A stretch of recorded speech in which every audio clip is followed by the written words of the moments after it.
भेटण्यासाठी आपल्याला लातूर खास वेळात काढून ॲक्च्युली सरांनी ओपीडी चालू असताना बंद करून डायरेक्ट इकडे घरी पण न जाता इकडेच सर आले, त्याबद्दल विठ्ठल लहाने सरांचे आपण टाळ्यावरून सोलापूरमध्ये सरचे स्वागत करूया. सरांचे खूप खूप स्वागत. दुसरे आपले जे प्रमुख पाहुणे आहेत आजच्या कार्यक्रमाचे अध्यक्ष, क्रीडा नॅशनलचे उपाध्यक्ष सुनील फुरडे सरांचे पण मी खूप खूप स्वागत करतो. तसेच ज्या सोलापूरच्या मातीमध्ये आपण म्हणतो काय होत नाही, मातीमध्ये आपल्या खूप काही होतं आणि मातीचा इतिहास आपला खूप मोठा आहे सोलापूरचा. अशीच आपली एक धडाडीची ताई ज्यांनी घीचं म्हणजे जे तुपाचं प्रोडक्ट आहे ते इंटरनॅशनल बाजारपेठेमध्ये विकण्याचा मानस घेतला, त्यांना आपण आज पुरस्कारासाठी निवड केली. त्यांचंही खूप खूप स्वागत आपल्या ताईंचं. तसेच आज सोलापूरमध्ये जाणकार तुम्ही सर्वजण श्रोतेजन तुमचेही रोटरी क्लब जुलै सोलापूर आणि माऊल्यामार्फत सहर्ष स्वागत करतो. व्याख्यानाचा मूळ विषय असा होता की व्याख्यान घेण्याचं मागच्या वर्षापासून आमच्या डोक्यात आलं, कारण आम्ही गेली सोलापूरमध्ये उत्सव बघतो. सोलापूरमध्ये उत्सव खूप मोठ्या प्रमाणात चालतात. काल पण मी तेच बोललो, मागच्या वर्षी पण तेच बोलतो, कारण हे जे निगेटिव्ह आहे ते निगेटिव्ह आपल्या सोलापूरमध्ये कुठेतरी कमी व्हायला पाहिजे. कारण की भारतामध्ये जर विचार केला तर सर्वात जयंती उत्सव कुठे होतात ते सोलापूरमध्ये होतात. हे अभिमानाची गोष्ट नाही, म्हणजे महापुरुषांचे उत्सव व्हायला पाहिजे, परंतु कुठल्या पद्धतीने व्हायला पाहिजे आमच्या सोलापूरकरांना कमी वाटते अशी आम्हाला जाणीव झाली. त्याच्यामुळं व्याख्यानमालाचं कुठेतरी आयोजन करावं, लोकांमध्ये एक विचाराची ठिणगी पेटावी आणि त्यातून काही उद्योजक घडावे, काही विचाराचे माणसं चांगली आपल्या सोलापूरमध्ये आहेतच, फक्त त्यामध्ये अजून बदल कसा करता येईल हाच उद्देश आम्ही प्रामाणिकपणे रोटरी जुलै सोलापूरमध्ये ठेवला. कारण की आपण बघतोय 200 काल CP साहेब पण होते आपल्या कार्यक्रमात, 240 दिवस जवळपास उत्सव आणि बंदोबस्तांना त्यांना जातात, म्हणजे रोज 2500 जवळपास 240 दिवसामध्ये सपोर्ट द्यावा लागतो आपल्या उत्सवासाठी. त्यामुळे कुठंतरी हे त्याला आळा बसावा आणि व्याख्यानाच्या एक विचार लोकांपर्यंत पोचावा आणि लोकांमध्ये विचाराची ठिणगी पेटून एक युवक तयार व्हावा हीच प्रामाणिक इच्छा होती. मागच्या वर्षी आम्ही व्याख्यान जेव्हा केलं तेव्हा डॉल्बी मुक्त हा टायटल घेतला होता, जेणेकरून लोकांना बाबा जी आपली महापुरुषांची जी परंपरा आहे ते वेगळ्या पद्धतीने जयंती साजरी व्हावी हेच आमचा मूळ उद्देश होता. तो उद्देश कुठेतरी आमचा साध्य होतो असं दिसून येतंय. पण एवढंच की मागच्या वर्षीचं रंगवून आपलं छत्रपती फुल भरलं होतं, आम्ही बाहेरनं 200 खुर्च्या आणला होता, पण ह्यावर्षी आम्ही ते बेस घेऊन हुतात्मा बुक केला. परंतु ठीक आहे, कधी पण यश हे अपयशानेच येत असतं, त्यातलं आम्ही समजून आणि आम्ही कुठं कमी पडलो काय कमी पडलो हे नक्कीच आम्ही त्याचे आत्मचिंतन करू आणि पुढच्या वर्षी त्याचं नियोजन चांगल्या पद्धतीने करू. नक्कीच हुतात्मा ह्यापेक्षा जास्त भरू आणि जसं रंगभवनला भरलो त्यापेक्षा जास्त तृप्तीने भरू हीच आज तुम्हाला ग्वाही देतो. आणि रोटरी आणि माऊल्यामारचं एक नातं सांगायचं म्हणजे गेल्या वर्षी जेव्हा मी अध्यक्ष होतो त्यावर्षीपासून ठरलं होतं की व्याख्यानमाला जेव्हा कोणी पण अध्यक्ष असेल आमच्या क्लबला मी कायमस्वरूपी माऊल्यामार या व्याख्यानमालाचं स्पॉन्सरशिप घेणार. त्या हिशोबाने ही वाटचाल दुसरं पर्व आज आम्ही ह्यावर्षी घेतोय. आणि दुसरं एक मागच्या वर्षी आम्ही ड्रीम बघितलं सोलापूरमध्ये 1 लाख झाडं लावण्याचं. 1 लाख झाडापैकी आज जवळपास आम्ही 25,000 झाडं लावले. त्याचं जिओ टॅगिंगचं काम पण चालू आहे आमचं. 25,000 झाडाचं नक्कीच जेव्हा वाढतील त्यावेळेस सोलापूरमध्ये नक्कीच बदल दिसेल ही मी ग्वाही देतो आज तुम्हाला सर्वांना. जसे सोलापूर हेचं वैभव जे होतं सोलापूरचं महाराष्ट्रामध्ये आपण टॉप 5 मध्ये जाण्याचा आमचा तर मानस घेतलेला आहे. आम्ही क्रीडाच्या माध्यमातून असेल, रोटरीच्या माध्यमातून असेल आणि जेवढ्या सोशल आपल्या संघटना आहेत प्रत्येकांचं स्वप्न आहे की सोलापूर हे टॉप 5 मध्ये जायचंच आपल्याला, काही जरी झालं तरी. कारण सोलापूरची कनेक्टिव्हिटी जी बघितली तर खूप चांगल्या पद्धतीने आहे आणि सोलापूरचं एअरपोर्ट पण आता टेकअप होत आहे, त्यामुळे संधी खूप आहेत. जेव्हा आम्ही काल उदय सरांना बोलत होतो, उदय सर म्हणतात की आता हीच संधी खूप महत्त्वाची आहे, त्याच्यामुळं आता सोलापूरकरांनी बदलणं गरजेचं आहे. सोलापूरची मानसिकता बदलण्याची गरज आहे आणि नक्कीच ती बदलती. तुमच्यासारखे एवढे जाणकार श्रोतेजन आहेत, नक्कीच त्याचा विचार करून आपल्या सोबतचं वातावरण बदलतीच हेच मी आज खात्री देतो. आणि आज आपल्या लहान सरांना आपल्याला ऐकायचं आहे, त्यासाठी मी पण खूप उत्सुक आहे. कारण सरांना आज पण यूट्यूबलाच बघितलं होतं, आज प्रत्यक्षात बघतो. खरंच माझं पण भाग्य आहे. मी रजा घेतो. थँक्यू. धन्यवाद.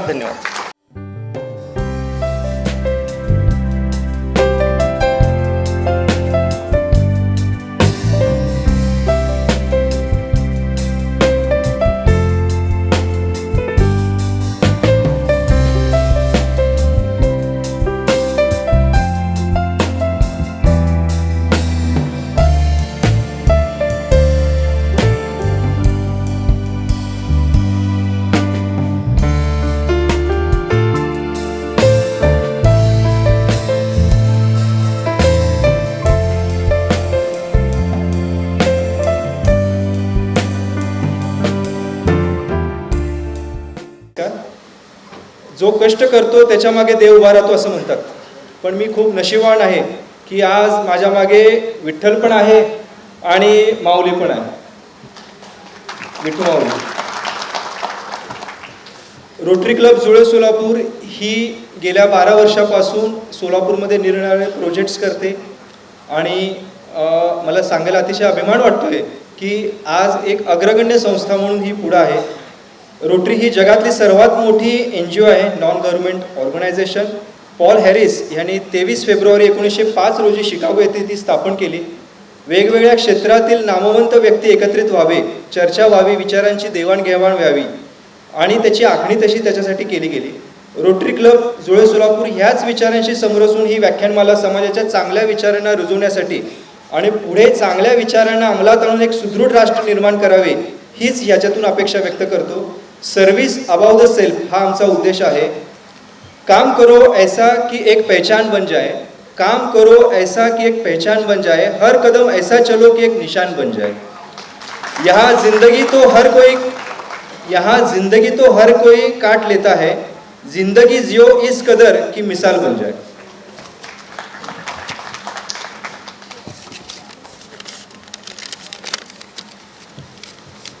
आज खरं तर मला ह्या प्रसंगी कविवर्य भारत आंबेंची एक कविता एक आठवते. जन पळभर म्हणतील हाय हाय मी जाता राहील कार्य काय, सूर्य तळपेल चंद्र झळकतील तारे आपुला क्रम आचरतील, असेच वारे पुढे वाहतील होईल काही काय अंतर आहे. आपण सर्वजण अशा रीतीने राष्ट्राला पुढे नेलं पाहिजे की आपल्या गेल्यानंतर सुद्धा काही काळ तरी आपली एक ओळख समाजात व्हावी आणि जेणेकरून या राष्ट्राला मोठे होण्यासाठी आपला सहभाग व्हावा. लोक मोठं होण्यासाठी पैसा कमवण्यासाठी कष्ट करतात, पण आज लहाने सरांकडे बघून असं वाटतंय की परमेश्वराने आपल्या सर्वांनी इतकं लहान करावं की त्यांच्यात लहानातला लहान भाग आपण होऊन जावं. मला इथं बोलण्याची संधी मिळाली. धन्यवाद. थँक्यू.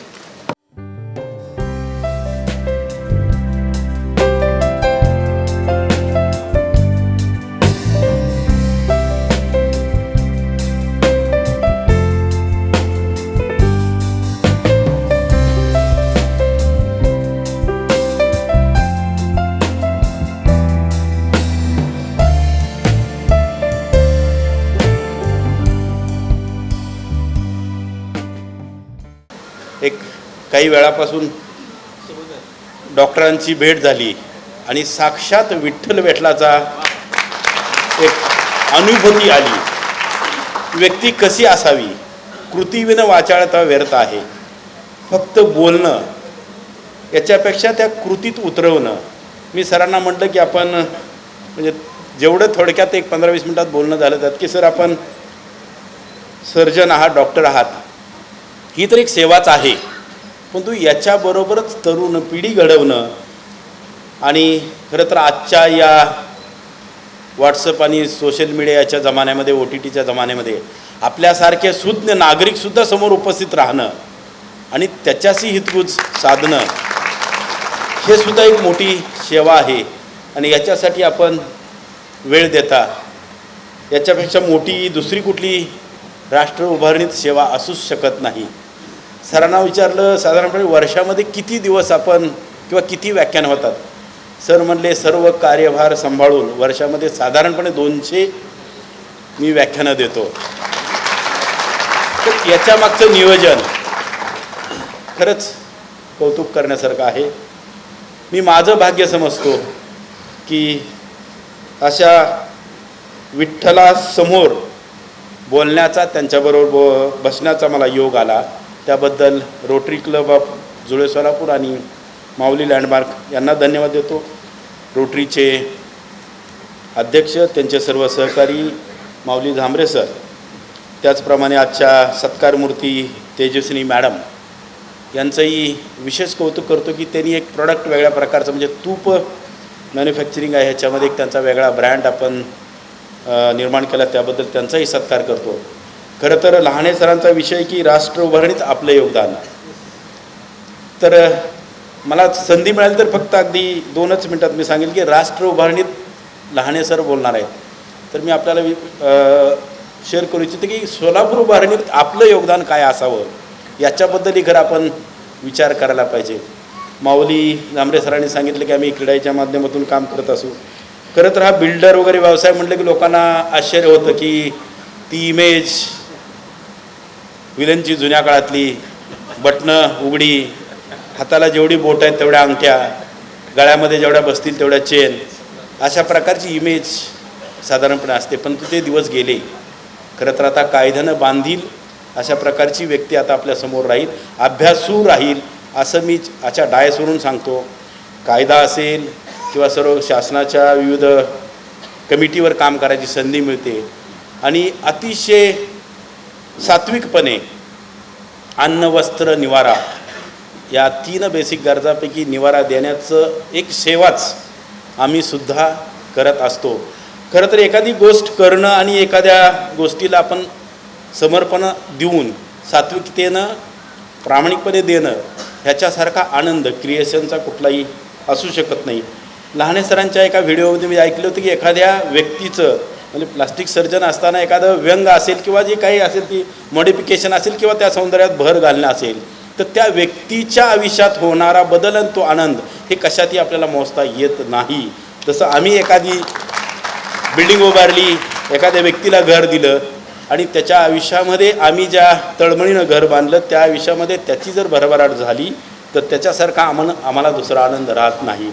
सोलापूर उभारणीमध्ये आपण काम करत असताना फक्त आज 1-2च गोष्टी मी सांगतो की आपण फक्त सोलापूरबद्दल बोलताना सोलापूरमध्ये काही नाही असं म्हणण्यापेक्षा माझं सोलापूर सर्व दृष्टीनं कसं योग्य आहे असा विचार केला आणि फक्त कडक भाकरी आणि शेंगा चटणी, चादर आणि टॉवेल याच्यामध्ये सीमित न राहता आता सोलापूर एक ग्लोबल सिटी कशी होईल, तुपासारखे ब्रँड असतील, मेडिकल फील्डमधलं आपलं एक योगदान असेल इथलं असेल किंवा धार्मिक पर्यटन असेल याच्या दृष्टीनं खरं तर नेटवर्क सर्व रोडचं वगैरे सर्व चांगल्या गोष्टी आहेत तर याच्याबद्दल चांगलं बोलणं. नाहीतर पुण्याला चाला इंटरसिटीमध्ये पैसे इथं कमवायचे आणि पुण्याला जाऊन खरेदी करायचं तर हे सुद्धा योगदान आपल्याला जे जे शक्य आहे ते सोलापूरमध्ये देता आलं तर आपल्याला सोलापूर उभारणीमध्ये सुद्धा आपल्याला योगदान देता येईल आणि त्याच्याबद्दल सुरुवात फक्त मला वाटतं आजच आपण या निमित्तानं लहाने सरांचं राष्ट्राच्या ह्याच्याबद्दल ऐकणार आहे तर आपण सोलापूरच्या उभारणीमध्ये आजपासून मी सोलापूरबद्दल कधीही निगेटिव्ह बोलणार नाही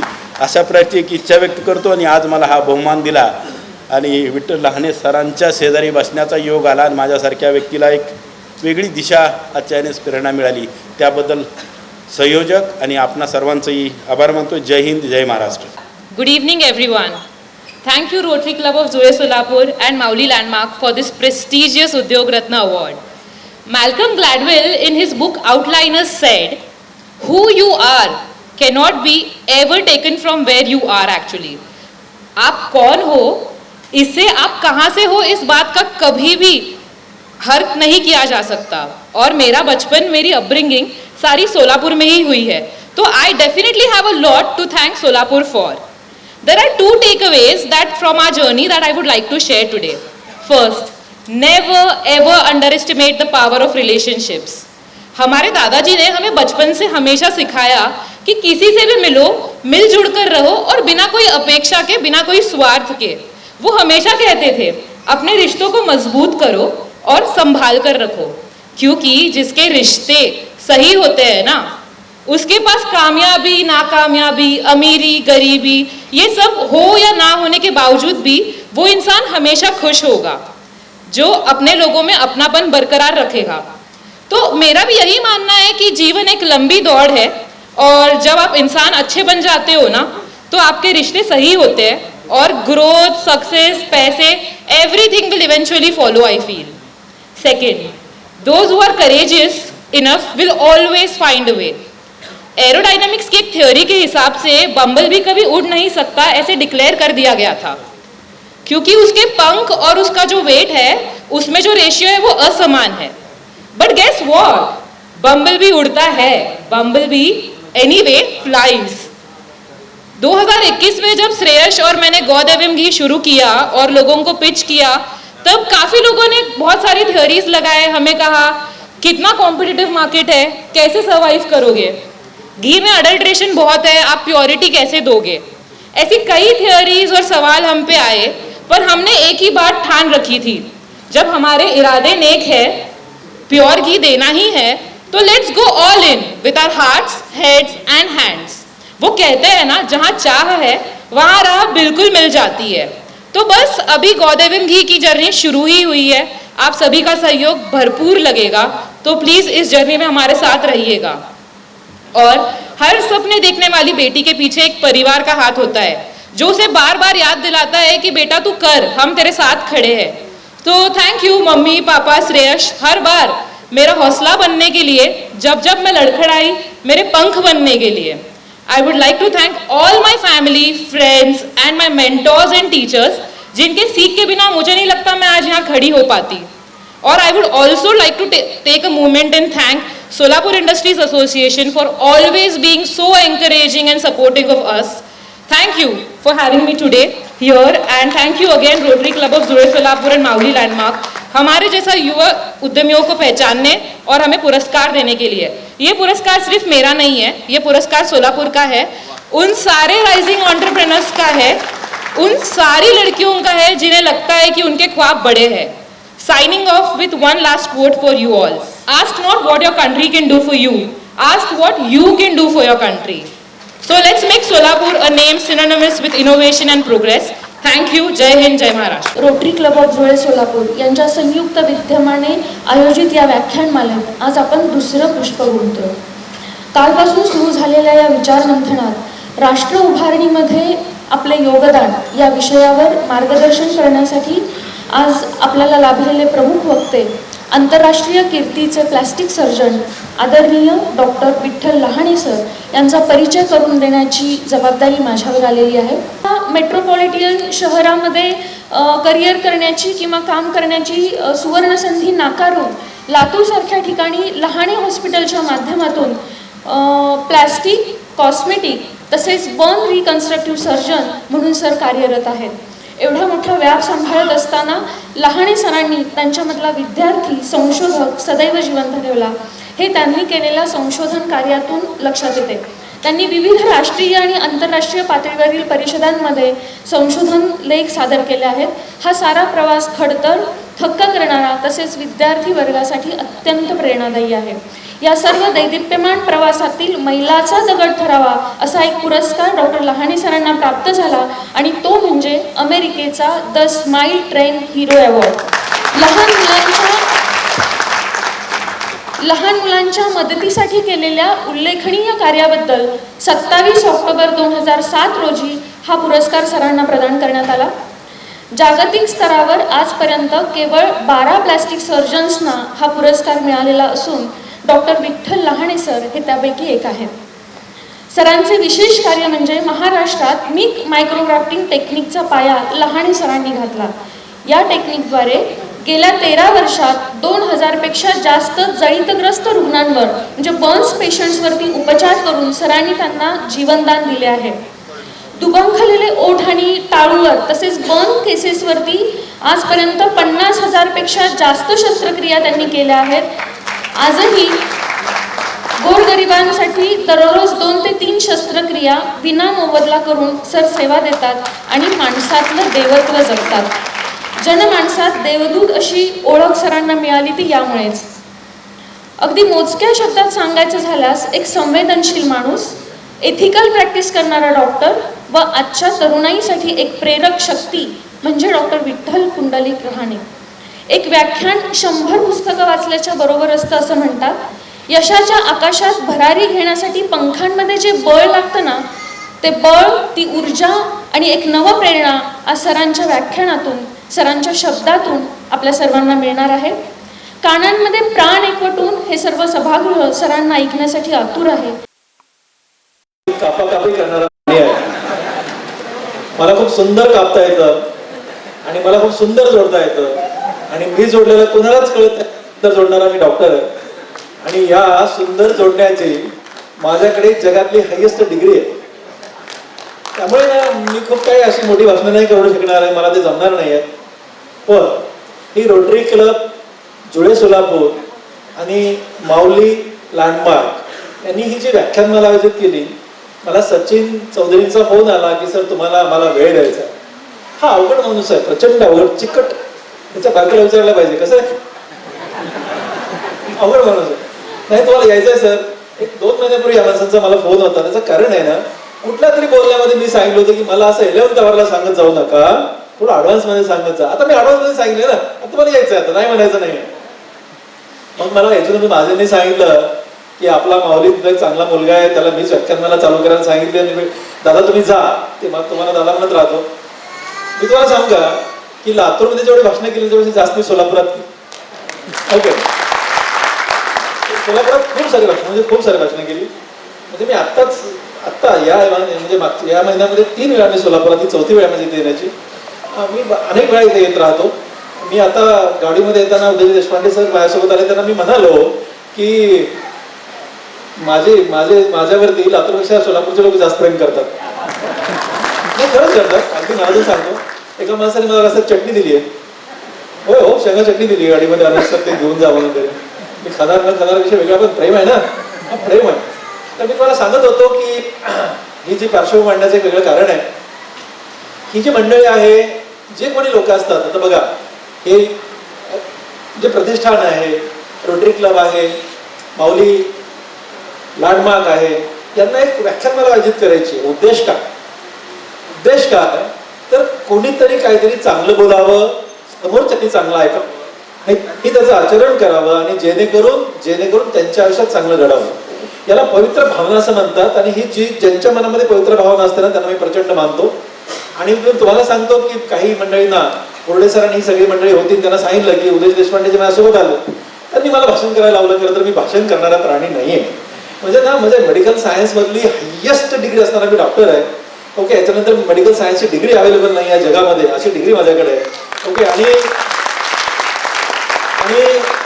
फक्त डिग्री इथपर्यंत नाही आहे, माझ्याकडे प्रचंड काम आहे मित्र. मी दररोज 12 सर्जरी करतो. दररोज. आणि माझ्याकडे आता या घडीला 350 सर्जरी वेटिंगवर आहे. असा भारत देशामध्ये काही प्लास्टिक सर्जन नाही, भारत देशात. आणि असं काम असताना मी अशी भाषणं करायची. माझी बायको होती भेडा आहे माझा नवरा. तिला काय सांगू मी की वेडा कशात आहे. सगळ्याच बायका नवरे वेडे वाटतात. ठीक आहे, वेडा तर वेडा काय फरक पडतो. आता 30 वर्षानंतर झाला, आता वेडा म्हणून शाळा म्हणून काय फरक पडणार आहे. जाऊ द्या. तिचं म्हणणं आहे, आज सकाळी बघा, मी पहाटे 5:45 कामाला लागतो आणि संध्याकाळी 6:30 मी पहिला श्वास घेतो. आता पहाटे 5:45 ते संध्याकाळचे 6:30 एकदाही श्वास न घेता काम करायचं 14.5 तास. तुम्ही मला डॉक्टर आहात, एवढी मोठी डिग्री सांगताय, असं कुठं शक्य असतं का हो? असं न श्वास घेता काम करणं शक्य असतं का? बघा, पहाटेचे 5:45 ते संध्याकाळचे 6:30 मी न श्वास घेता कसा काम करतो, मला कुणालाही बघायचं असेल ना, कुणाला एक दिवस माझ्यासोबत राहायचं. तुमचं 1 किलो वजन कमी नाही झालं विठ्ठल आणि मला म्हणायचं नाही. माझं ओपन चॅलेंज आहे, ओपन चॅलेंज. तुम्ही कुणी पण या, माझं ओपन चॅलेंज आहे. मी कापाकापी करतो, या करू. फक्त बघा, मी उभा राहा, बसलो बस. मग एवढंच करा, पण करा. आणि बघा कसं करतात. असं काम मी करतो. 27 इयर्स झाले, 27 वर्ष झालं असं काम करतो मी. 1-2-3 दिवस नाही, 27 इयर्स. ओके, आणि हे काम करत असताना उदयजी देशपांडे, मी डॉक्टरांसाठी टॉक देणारा डॉक्टर आहे. मी डॉक्टरांना शिकवणारा डॉक्टर आहे. मी देशातल्या डॉक्टरांना, मी परदेशातल्या डॉक्टरांना शिकवतो सध्या. ओके, म्हणजे सगळ्यात जास्त टीचिंग हे डॉक्टरांसाठी मी करतो. माझ्या विषयातल्या डॉक्टरांना शिकवतो. हे माझ्याकडे काम आहे. ते काम करत असताना उदय देशपांडे माझ्या गाडीत बसून यायचे आणि मग ते मला बोलत राहायचे, इमानदारी म्हणजे खरं असतं का, इमानदार माणसाचं खरंच खरं होतं का, प्रामाणिकपणे राहिल्यानंतर माझं उत्कर्ष होत असतं का, हे त्यांच्या मनातले प्रश्न ते मला विचारत राहायचे आणि त्यांना मी सांगत राहायचे. एक 10 वर्ष या माणसाने माझा प्रवास करायला दिवशी मला म्हणजे, सर तुम्हाला भाषण करायचं, खोटं भाषण करायचं, म्हणजे सभागृहात भाषण करायचं. अरे म्हणलं वेळ लागले का, कशावर बोलायचं, म्हणजे असा मी घडलो या विषयावर बोलायचं. अरे मला असा मी घडलो बोलण्यासाठी म्हातारा व्हायला पाहिजे बॉस, आपण आताच नाही म्हातारा झालो, आता लगेच काय म्हण, असा मी घडलो नाही म्हणजे या विषयावर बोलायचं. तर ही घटना कधी 2011ची, 14 वर्षापूर्वी.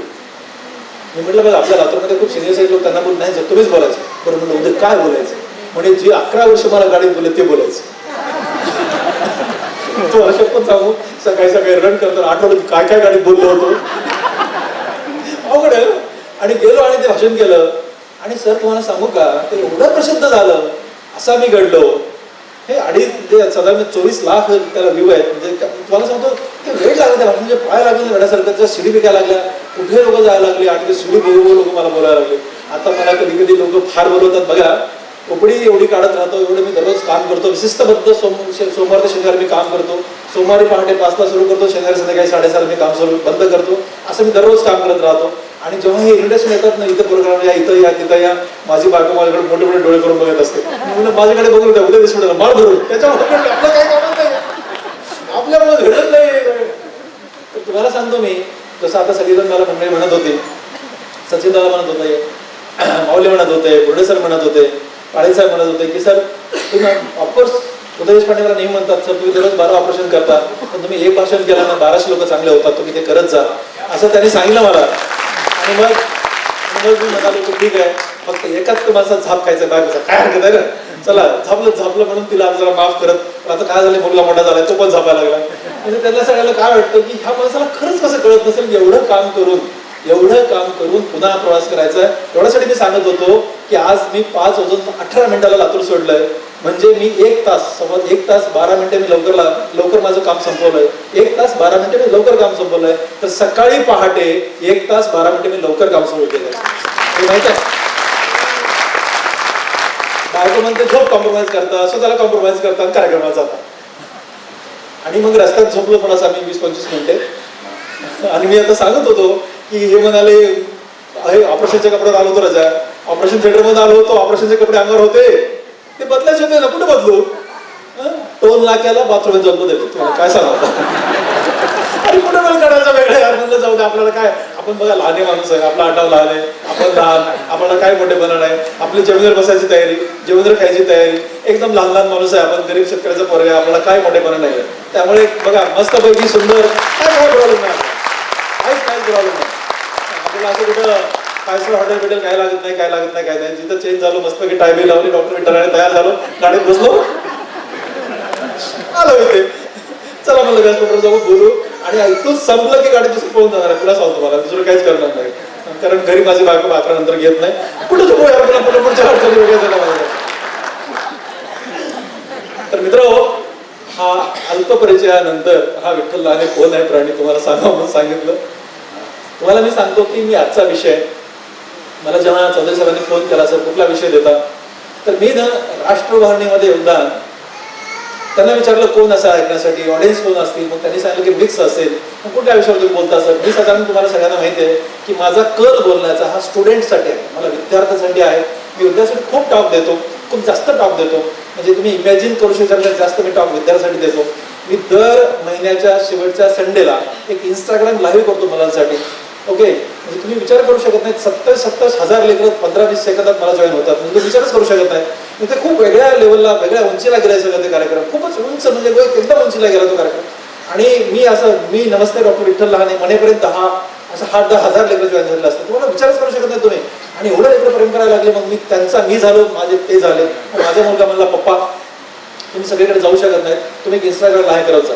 मी इंस्टाग्राम लाईव्ह सुरू करायला गेलो, अरे तुम्ही इमेजच करू शकत नाही, मी असा बसतो, मी वेळेचा बंधन पाळणाऱ्याप्रमाणे 7 म्हणजे 7 आणि नुसतं नमस्ते डॉक्टर विठ्ठल लहाने तुम्ही म्हणलेल्याप्रमाणे या टॉपिकवर मी बोलणार आहे. एवढं म्हणेपर्यंत 10,000 लेकरं तुम्ही विचार करताय 15 सेकंदामध्ये, म्हणजे महिन्याभर ते किती वाट बघत असतील. याचा अर्थ काय माहितीये का? याचा अर्थ काय, विठ्ठल लहाने काहीतरी चांगलं सांगणार आहे की इतकं जर लेकराला उत्कंठेनं ऐकायचं आहे ना, म्हणजे लेकरं पण चांगले आहेत, 100%. आणि मग ते चांगले आहेत ना, तर त्यांना मार्ग दाखवून आपलं कार्य आहे, कारण आपल्याला पण कोणीतरी मार्ग दाखवला. हा बघा, मी जो बोलतोय ना, हा मी नाही ना, मला कोणीतरी शिकवलंय, मला कोणीतरी सांगितलंय, हे माझ्यामध्ये कोणीतरी असं गचगचून भरवलंय, हो की नाही. आणि त्याच्यानंतर मी प्रेझेंट होतोय. तर मला वाटतं की मला ज्या लोकांनी एवढं सगळं शिकवलंय, जे प्रामाणिकपणा, इमानदारी, कष्ट, या गोष्टी माझ्यामध्ये गचगचून भरवल्यात की नाही, माझं एक कर्तव्य आहे की समोरच्या पिढीला आपण दिलं पाहिजे, आणि म्हणून मी देतोय. Okay, that is why I am here around. आणि ठरल्याप्रमाणे 8 वाजून 14 मिनिटं झालेत, मी 40 मिनिटं बोलत असतो. सगळं फिक्स माझा कार्यक्रम, इकडे काय करत नाही मी. हो मित्रा, हे नाही तुम्हाला काय सांगू, मी माझ्या वॉचमॅनला जर म्हणालो की 8 वाजून 3 मिनिटाला येतो, नाही 8 वाजून 3.5 मिनिटं झाल्यानंतर तो फोन करतो, सर काय झालं, अरे काय म्हणतो, काय कमाल, म्हणजे काय कमालाची गोष्ट काय, म्हणजे त्यांना इतकं टेन्शन यायला लागतं. कधी कधी त्याचा फायदा होतो, कधी तोटा होतो. मला मी तुम्हाला पुढे सांगतो, आजचा विषय दिला, त्या विषयाची मांडणी करणार आहे. तुम्हाला लक्षात राहा म्हणून तो विषय जरा सोप्या भाषेत मी सांगणार आहे. आणि ते सगळ्यांनी बघा, आपल्याला राष्ट्र उन्नतीमध्ये काहीतरी करायचं, देशासाठी काहीतरी करायचं, ओके नाही. देश म्हणजे काय हो? देश म्हणजे माणसांनी बनलेला देश. सिंपल आहे ना. देश कोण मोठा करू शकतं? माणसं मोठी करू शकतात. सिंपल आहे ना. माणसं कोण आहेत? आपण आहेत. आपण कुठे राहतो? देशात राहतो. मग आपणच काहीतरी केलं तर देश मोठा होईल की नाही? का वेगळं कोणाला आणायचं असतं? आपणच काहीतरी करायचं. पण काय करायचंय आणि हे करताना अडचणी काय येतात आणि कुठले गुण आपल्या अंगात असले म्हणजे आपण ते करू शकतो आणि त्या गुणाला त्रास कसा होतो या विषयावरती मी बोलणार आहे. ओके, तर ते तुमच्या लक्षात राहावं म्हणून, तुमच्या सगळ्याच्या लक्षात राहावं म्हणून त्याची मांडणी करतो मी. त्याला एक शब्द बनवतो, एक शब्द बनवतो. मी कुठे पण गेलो ना, विद्यार्थ्यासाठी बोलतो ना, तर जरा माझी जर ती पद्धत तयार झाली आहे की एक शब्द बनवून पोरांना सांगतो, हे लक्षात राहतं पुन्हा. असं एक मी शब्द बनवून तुमच्यासाठी आलो. माझी एक आणखी एक स्टाईल आहे. मी भाषण कुठं बोलायचं असेल, कुठं जायचं असेल ना, मी साधारणपणे डॉक्टरांसाठी खूप वेळा बोलतो. मी परदेशामध्ये 6 वेळा आणि भारत देशात 12 वेळा, असे 18 भाषणं मी नॅशनल इंटरनॅशनल लेवलवरती मी डॉक्टरांसाठी करत राहतो. माझ्या विषयाचे नाका सर्जरी कशी करायची, बोट पडला कसं करायचं या विषयावर, कारण मी देशात सगळ्यात जास्त काम मी करतो. त्याच्यामुळे देशात सगळ्यात जास्त आपल्याला होतं. देशामध्ये भारत देशात सगळ्यात काम मी जास्त करतो. त्यामुळे ह्या सगळ्या विषयाला घेऊन मी जात राहतो. पण जेव्हा मला बोलायचं असतं ना, तर मी माझ्या टेनिसवरती रन करत असतो. रन लोकांना ना वेळ मिळत नाही असं मला लोक सांगतात. माझ्याकडे वेळच वेळ, आपल्याला रन करायला वेळ, आपल्याला कशाला बरं मिळेल, मला इथे गप्पा मारायला बरं मिळेल. मग आम्ही सकाळी रन करतो. रन करताना माझ्या डोक्यात विषय पडत असतो की आता मी उद्या सोलापूरला 1 तारखेला त्या सचिननी बोलवलंय, जायचं आपल्याला, काय बोलायचं, विषय काय दिला. मी त्याला डोक्यात टाकतो, काय बरोबर माहित नाहीये, मला एक विषय सुचायला लागतो. असे शब्द सुचायला काय देवालाच माहिती आहे, कसं मला कळत नाही. मी आता एक पुस्तक लिहितो सध्या, सज्जनाचं संगोपन करा नावाचं पुस्तक लिहितोय. ते पण मी सकाळी असं डोक्यातच घालतो. मी एकदाही कुठलं पुस्तक वाचत नाही, रेफरन्स बघत नाही. इव्हन हे तर जाऊ द्या, हो माझ्या कॉन्फरन्समध्ये देशाच्या बाहेर बोलताना पण मी रेफरन्स बघत नाही. माझेच रेफरन्स तयार होतात आणि ते बोलत राहतो. ते दिस इज समथिंग व्हॅल्यू, ते मला कळत नाही. मी असं टाकला आणि मला एक शब्द सुचला आणि तो शब्द मी तुम्हाला सांगणार आहे. मला काय शब्द सुचला, ठीक आहे? तर आता सगळ्यांनी व्यवस्थित बघा, ऐकायचं. तो शब्द असा आहे रेकॉर्ड, RECORD. रेकॉर्डचं स्पेलिंग सगळ्यांना येतं, मला पण येतं. मराठी मीडियमचा मुलगा आहे पण तरी थोडं आपल्याला इंग्रजी येतं, गरीब माणूस आहे पण मी येतं आपल्याला थोडं इंग्रजी, ठीक आहे? मला सांगत होतं मी की रेकॉर्ड, RECORD, रेकॉर्ड. ज्या ज्या माणसांना रेकॉर्ड ह्या शब्दाचा अर्थ कळेल तो माणूस देश उन्नतीमध्ये सगळ्यात जगातलं मोठं योगदान देऊ शकतो. हा शेवट मी तुम्हाला सांगतो. ओके, तर मग रेकॉर्डमध्ये आहे काय? रेकॉर्डचं पहिलं आर काय सांगतं? R is responsibility. रेस्पॉन्सिबिलिटी म्हणजे रेस्पॉन्सिबिलिटी म्हणजे काय? रेस्पॉन्सिबिलिटी हे माझं दायित्व आहे, ही माझी जबाबदारी आहे. याच्यामध्ये फरक कसा असतो? रेस्पॉन्सिबिलिटी आणि ड्युटी मधला फरक कसा असतो? सगळे लोक ड्युटी करतात पण किती लोक रेस्पॉन्सिबिलिटी करतात हाच मला सांगायचा विषय आहे. बघा 9 ते 5 ड्युटी असते. सकाळचे 9 कधी वाजतात? एकदम लवकर वाजतात आणि संध्याकाळचे 5 वाजतच नाहीत, त्याला ड्युटी म्हणायचं. सिंपल आहे ना. पाट्या टाकायला जायचं असते ड्युटी म्हणतात, बरोबर आहे. पण सकाळचे 9 ड्युटीला जायचंय, वाजतच नाहीत लवकर आणि संध्याकाळचे 5 केव्हा वाजतात कळतच नाही, त्याला रेस्पॉन्सिबिलिटी म्हणायचं. जे लोक रेस्पॉन्सिबिलिटी घेतात ते लोक देश उन्नतीमध्ये योगदान देऊ शकतात, ड्युटी करणारे नाही, बरोबर. एक सिंपल विषय तुम्हाला सांगतो, एकदम सिंपल विषय सांगतो, खूप मोठे विषय सांगत नाहीये. मी स्वित्झर्लंडमध्ये, माझ्या लेकाला स्वित्झर्लंड खूप आवडतं, मी खूप वेळा गेलो, 12 वेळा स्वित्झर्लंडला गेलो. मी तुम्हाला सांगतो की मी खूप परदेश वाड्या करणारा प्राणी आहे. 95 देशामध्ये किती वेळा गेलो मी, तुम्ही विचार करू शकता एवढा मिळतो. परदेशामध्ये साधारणपणे 6 वेळा तरी वर्षात मी परदेशात असतो. त्यामुळे ना मी स्वित्झर्लंडमध्ये होतो आणि आमची संध्याकाळची फ्लाईट होती, त्या दिवशी सकाळी मला निघायचं होतं. तर आम्ही असं परत निघालो ना, तर माझा मुलगा म्हटला की पप्पा पुढच्या ट्रेन घेऊन फ्लाईटला जरा वेळ आहे, 1 तासभर वेळ आहे, तर आपण बाहेर जाऊन येऊ. बघा रेस्पॉन्सिबिलिटी सांगतो मी. आम्ही बाहेर गेलो, तिथे सुंदर तळं होतं, सुंदर लेक होतं, एकदम सुंदर लेक होतं. त्या लेकच्या भोवती असं गवत सगळीकडे आलेलं होतं, राईट. आणि मग छोटे छोटे रस्ते असतात, सुंदर आहे ते शहर. आणि मग आम्ही त्या अगदी त्या छोट्या लेकच्या भोवती असे फिरत होतो, आम्ही फोटो काढत होतो, असं सगळं सुरू होतं. एक लेडी आली, ती सुद्धा डॉग होता, डॉग. त्या डॉगला घेऊन आली आणि तो डॉग त्या गवतात गेला. ती लेडी पण त्याच्या पाठीमध्ये गवतात गेली, राईट. मग आम्हाला ना, माझ्या लेकाला डॉग खूप आवडतात, माझा लेक अगदी डॉग प्रेमी प्राणी आहे. पप्पा डॉग किती छान आहे असं तो म्हणाला. मी त्या डॉगकडे बघत होतो, तर तो डॉग पुढे गेला, त्यानं सी केली त्या डॉगने. आम्ही बघत होतो, तर आम्ही त्याचा काही देणं नव्हतं, पण त्या डॉगकडे आम्हाला बघायचं होतं. आम्ही डॉगकडे बघत होतो. तेवढ्यामध्ये ही लेडी जी त्या डॉगला घेऊन आली होती, गवत होतं, तळं होतं, घरं बिरं काही नव्हते, आउटस्कर्टचा एरिया होता. ती लेडी हळूहळू आली, तिची पर्स काढली, त्या पर्समधून एक काळी बॅग काढली, त्या हातात उलटी घातली आणि त्या डॉगने जी सी केली होती ती हाताने उचलली, त्या ह्याला सरळ केलं आणि मग पायी गेली ज्या ठिकाणी डॉगचं चिन्ह लावलं होतं अशा त्या डस्टबिनमध्ये ते डॉगची सीट टाकली. मी बघत राहिलो, म्हणलं आपण कुठे, ही कुठे? अरे डॉगची सीट तर लांबची गोष्ट आहे यार, कुठे सीट कुठे पडल्यात काय सांगा तुम्हाला, काय नाही आता. मला असं वाटलं की त्याला म्हणायचं कोण बघतंय वगैरे नाही, त्याला म्हणायचं रेस्पॉन्सिबिलिटी. त्यांना त्या देशाविषयीची रेस्पॉन्सिबिलिटी आहे, त्यांची बांधिलकी आहे आणि म्हणून कोणी बघो न बघो तो देश त्यांना स्वच्छ ठेवायचा आहे म्हणून ते काम करतात. आपण करायचं का नाही करायचं? येस, आणि आपण करायचंय. तुम्हाला सांगतो आपण करायलाच पाहिजे. अरे यार, आपला देश आहे, तुम्हाला सांगतो आपल्या देशावर जगात चांगला देश कुठलाच नाहीये. एवढे देश फिरलेत तुम्ही, एवढा सुंदर देश आहे, एवढी चांगली माणसं आहेत, पण थोडा आपल्याला एक संस्कार लावून घ्यायची गरज आहे आणि तो प्रतिकार लावून घ्यायची गरज आहे. त्यांनी करायला पाहिजे, त्यांनी करायला पाहिजे, महापालिकेने कसं उचलला पाहिजे, यांनी करायला. आपण काय करायचं? तुम्हाला सांगतो मी माणसं सुधारत असतात. आपण एखादा चांगला राहिला, आपला परिसर चांगला राहिला ना, दुसरा माणूस विचारच करतो कचरा करावा का न करावा. म्हणून मी म्हणतो की रेस्पॉन्सिबिलिटी घ्या. कुठलीही काम करतानाची पद्धत असते, लोकांनी काम करायची पद्धत आहे ना. आपल्याकडे कल्चर नावाची गोष्ट आहे, कल्चर, संस्कार. आपल्याकडे आपण एकमेकांच्या पाया पडतो, मी पण पाया पडतो, माझ्या आईवडिलांच्या पाया पडतो, माझ्या मोठ्या भावांच्या पाया पडतो, माझ्या टीचरच्या पाया पडतो, माझ्या गुरूंच्या पाया पडतो. मला प्रचंड आवडतं पाया पडणं. अगदी साष्टांग दंडवत घालतो मी जमिनीवर झोपून. मला आवडतं ते, मला ते असा एक संस्काराचा भाग वाटतो आणि मला ते असं टच होतं, स्पर्श होतं, मला छान वाटायला लागतं. पण सांगतो मी, आपण ह्याला संस्कार असे म्हणतो ना, आपण ते पाळतो की नाही. मी अमेरिकेत गेलो होतो, दुसरी वेळ होती माझी, दुसरी वेळ होती जेव्हा मला पुरस्कार मिळाला 2007 मध्ये. फर्स्ट टाइम गेलो, 8 मध्ये सेकंड टाइम गेलो. तर तेव्हा डॅलसमध्ये माझी कॉन्फरन्स होती. बघा, संस्कार हा विषय चालला होता. डॅलसमध्ये कॉन्फरन्स होती आणि त्या कॉन्फरन्समध्ये टेक्सास राज्यामध्ये डॅलस शहरात तिथे कॉन्फरन्स झाली माझी. आणि 2 दिवस मी वेस्ट पाम बीचला, माझा मेहमान होतो, माझ्या बायकोचा छोटा भाऊ, तो मोठा माणूस आहे, त्याचं घर आहे तिकडे. तर मी आपला शुद्ध शाकाहारी विठ्ठल माणूस, मला 2-3 दिवस अडचण झाली होती. त्याला म्हणलं होतं मला चांगला जेवणाचा मेनू बनवून बायकोला सांगितलं आणि मग मी त्याच्याकडे गेलो. तर ते मी डॅलस एअरपोर्टवर पोहोचलो ना, मला तुझी अडचण आली. मला ते एअरपोर्ट इतका मोठा आहे ना, काही कळेच नाही. तर त्यांनी मला जीपीएसवर घेतलं, मला बोलला भाऊजी मला गेट मिळालं, गेटला बसलो, गेलो मी, प्लेन उतरलं, त्याला घ्यायला आला, घेतलं त्यांनी मला वेस्ट पाम बीचला. घरी गेलो आणि घरी जाताना एवढं दूर घर आहे ना, तर मला त्याचं गोपीनाथ नाव, गोपी म्हणतो आम्ही. गोपीने म्हणला भाऊजी ते माझं घर आहे. अरे वा म्हणलं, सुंदर घर बांधलास तू, I am proud of you असं मी त्याला म्हणत होतो. मी I am proud of you, तू सुंदर घर बांधलास असं मी त्याला म्हणालो. आणि गोपी मला म्हणाला भाऊजी मला 40 मिनिटं पाहिजे. मला कळेच ना, मी काय बोलतोय, तो काय बोलतोय, मला 40 मिनिटं पाहिजे. 40 मिनिटं पाहिजे. मी तरी लक्ष दिलं नाही. अरे म्हणलं गोपी वा क्या छान, पुन्हा भाऊजी मला 40 मिनिटं पाहिजे. मला एक इरिटेट झालं ना, काय म्हणजे याला काय अर्थ आहे. आम्ही जेवायला बसलो, मस्त जेवायला बेत केला, छान आम्ही जेवत होतो. जेवण झालं, असं जेवण संपत आलं, भाऊजी मला 40 मिनिटं पाहिजे.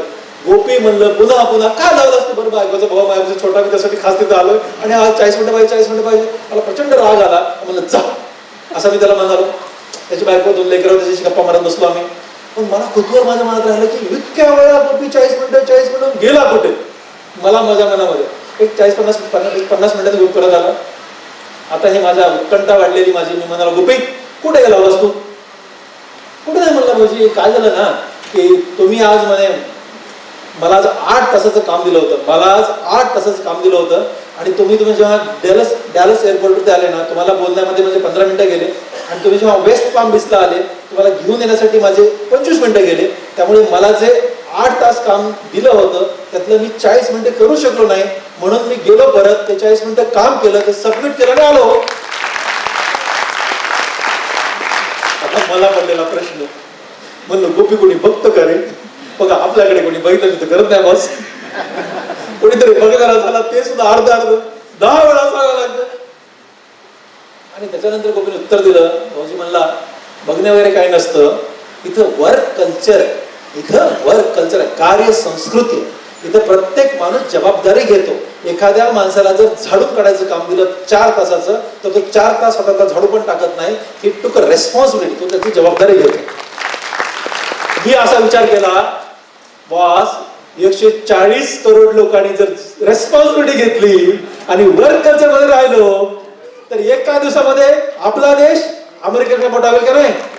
तो आपल्याला करायचा. ते एकदा आपल्याला द्यायचं, हे मी सांगायला तुम्हाला आलो. रेस्पॉन्सिबिलिटी घ्यायची आणि घ्या. त्यात अवघड काय, एवढा सगळा पेटलेला प्राणी. मी लातूरमध्ये आलो, उकडीत बसलो आणि शिस्तीत काम. मी पहिल्यापासून शिस्तीत काम करतो कारण माझा बॉस खूप शिस्तबद्ध होता. आम्ही तो सेकंदात म्हणायचा, सेकंदात बोलायचा. Doctor Baban Dawar plastic surgeon खूप मोठे माझे बॉस होते, तर ते एकदमच मोठा माणूस होता आणि एकदम शिस्तबद्ध. ही टाय पण डॉक्टर डावर सरांमुळे घालतो. बाकी मी टाय बी घालणारा ब्रँड नाही, मग तुम्ही एकदम साधा माणूस आहे, एकदमच साधा माणूस आहे, एकदम जास्त साधा माणूस आहे. ही टाय घालण्याचं कारण बॉस बिना टायचा यूज असतं, इंटरेस्ट नव्हती आम्हाला, त्याच्यामुळे मी टाय शिवाय कुठे बसायचं नाही. हे बॉसचे आदेश होते म्हणून घालतो. हे बॉसची म्हणजे बॉसवर मी खूप प्रेम करतो, प्रचंड प्रेम करतो. आणि बॉसने पण माझ्यावर एखाद्या वडिलासारखं प्रेम केलंय. त्याला खूप मानतो मी, चालता बोलता देव मानतो. आजही डावर सर असं म्हणून मी पहिल्या वेळेस कापतो, पहिला पेशंट कापताना डावर सर असं म्हणून मी कट करतो. जेवढा त्या माणसाला मानतो मी, आणि त्याच्यामुळे मी त्यांच्यासाठी मी टाय घालतो. खूप वेगळे विषय त्याच्यामध्ये. आणि एवढ्या प्रेरणेनं आजला मी लातूरमध्ये येऊन ओपडीत बसलो आणि माझा एक मित्र माझ्याकडे आला. बघा आता माझा एक मित्र माझ्याकडे आला. मला म्हणलं, विठ्ठल मला तुला माहिती आहे का आपण कोण आहे? आमची जरा ही लातूर स्टाईल बोलायची, आपण कोण आहे? म्हणलं आपण कोण आहे? आता माझा मित्र आहे ना. अरे म्हणलं काय पटकन सांग, मला ओपडी आहे, पेशंट काढायचे. तुला माहिती आहे म्हणलं आपण कोण आहे? अरे म्हणलं असं का बोलतोस, बोल काय सांगायचं तुला? ते म्हणला, बघ आपण एक असा माणूस आहे म्हणला की महिन्यातल्या 30 दिवसापैकी 29 दिवस ऑफिसला जात नाही तरी आपला पगार निघतो. मला याला डोक्यात दगड घाला वाटलं पोटाच्या. ह्याला कसा अभिमान आहे? ह्याला अभिमान कशाचा आहे की आपण किती काम बुडवतो, फक्त एक दिवस जातो, सह्या करतो आणि पगार घेऊन येतो. मला वर्क कल्चर किती विरोधाभास आहे. मला असं सांगायचंय ना की मी काम करत नाही याच्यात काही मोठेपणा नाही, याच्यामध्ये काही प्राऊड फील नाही, आणि याच्यामध्ये काहीच तथ्य नाही. फक्त मी काम करतो. एखादं काम होत नाही ते पण कसं बघा, कारण सांगणारी माणसं कधीच जगात मोठे होत नाहीत. एखादं काम का झालं नाही सांग, ज्यांनी कारण सांगितलेलं ना तो माणूस मोठा होऊ शकत नाही. पण अडचण असतानाही ते काम मी कसं करून दिलं तो माणूस मोठा होतो, 100% मोठा होतो. बरोबर आहे? म्हणून डू इट करा ते. म्हणून मी तुम्हाला सांगत होतो की एक गोष्ट करायची, रेस्पॉन्सिबिलिटी घ्यायची. पहिला आर संपला, ERE रेस्पॉन्सिबिलिटी. कळलं सगळ्यांना? मलाही कळलं. ई इज इलिजिबल असं म्हणतो ना आपण, या गोष्टीला आपण इलिजिबल आहे. पात्र होणे, इलिजिबल होणे हे सगळ्यात अवघड काम आहे. पात्र होणे हे सगळ्यात अवघड काम आहे. कसं अवघड आहे माहिती तुम्हाला? आपण जर एखादं चांगलं काम करायला लागलो ना, चांगलं काम करणाऱ्या माणसाला खूप त्रास देणारे लोक सध्या समाजामध्ये आहेत. चांगलं काम कधी करायला लागलं ना त्याला आडकाठी घालणारे लोक सध्या आहेत. मग त्या आडकाठी घालणाऱ्या लोकांना खाली ठेवून वर जाऊन काम करणे हे जरा अवघड काम. तुम्हाला हे माहित आहे का? बघा, जे चांगलं काम करतात त्यांना त्रास देणाऱ्या माणसाला खळ म्हणतात. खळ ऐकून घ्या माझं. मलाही वाटायचं बस आपण एवढं चांगलं काम करतो, लोक असं का करत असतील. म्हणजे मला इतका त्रास झाला आयुष्यामध्ये. एकदाही घामाशिवाय 1 रुपया कमवायचा नाही, हे माझं तत्व आहे. 1 रुपयापासून जास्त पाप लागेल हे मला आयुष्यात कधीच करायचं नाहीये. ओके, अशी अगदी केसापासून लागत तंत इमानदारीची प्रॅक्टिस करणारा मी प्राणी आहे. विठ्ठल नाव ठेवलं आपल्याला मरेपर्यंत त्या नावात जगायचं असं मी तत्व घेऊन तुझं काम करतो. ओके, आणि तरी लोक मलाच टोचायचे. मला इतका त्रास होता, असं का करत असतील लोक असं वाटायचं मला. एक दिवशी माझे एक गुरु आहेत, आध्यात्मिक गुरु, ते माझ्याकडे बसले होते. म्हणलं असं कशामुळे असतं हे सांगा मला, लोक चांगल्याला का त्रास देतात. त्यांनी खूप मस्त सांगितलंय, तुम्हाला जरा मी सांगतो तो विषय. चांगल्या माणसाला त्रास देणाऱ्या माणसाला खळ म्हणायचं. खळ म्हणजे कोण? खळ म्हणजे चांगल्याचं चांगलं झालं तर ज्याला रात्रभर झोप येत नाही त्याला खळ म्हणायचं. चांगल्याचं काहीतरी वाईट घडलं पाहिजे यासाठी किडे करणाऱ्याला खळ म्हणायचं. आणि चांगल्याचं काहीतरी वाईट घडलं तर ढराढूर झोपणाऱ्याला खळ म्हणायचं. हा हे खळाची व्याख्या. आणि तुम्हाला पुन्हा सांगतो, ह्या खळाला समजावून सांगू नका, ह्या खळाच्या मागे लागू नका, त्याला माफ करा आणि पुढे चला. ह्या खळाला उगीच्या उगी एक्सप्लेन करू नका की माझं काय बरोबर आहे, कारण त्यांना माहित असतं उगी त्यांना त्रास द्यायचा असतो.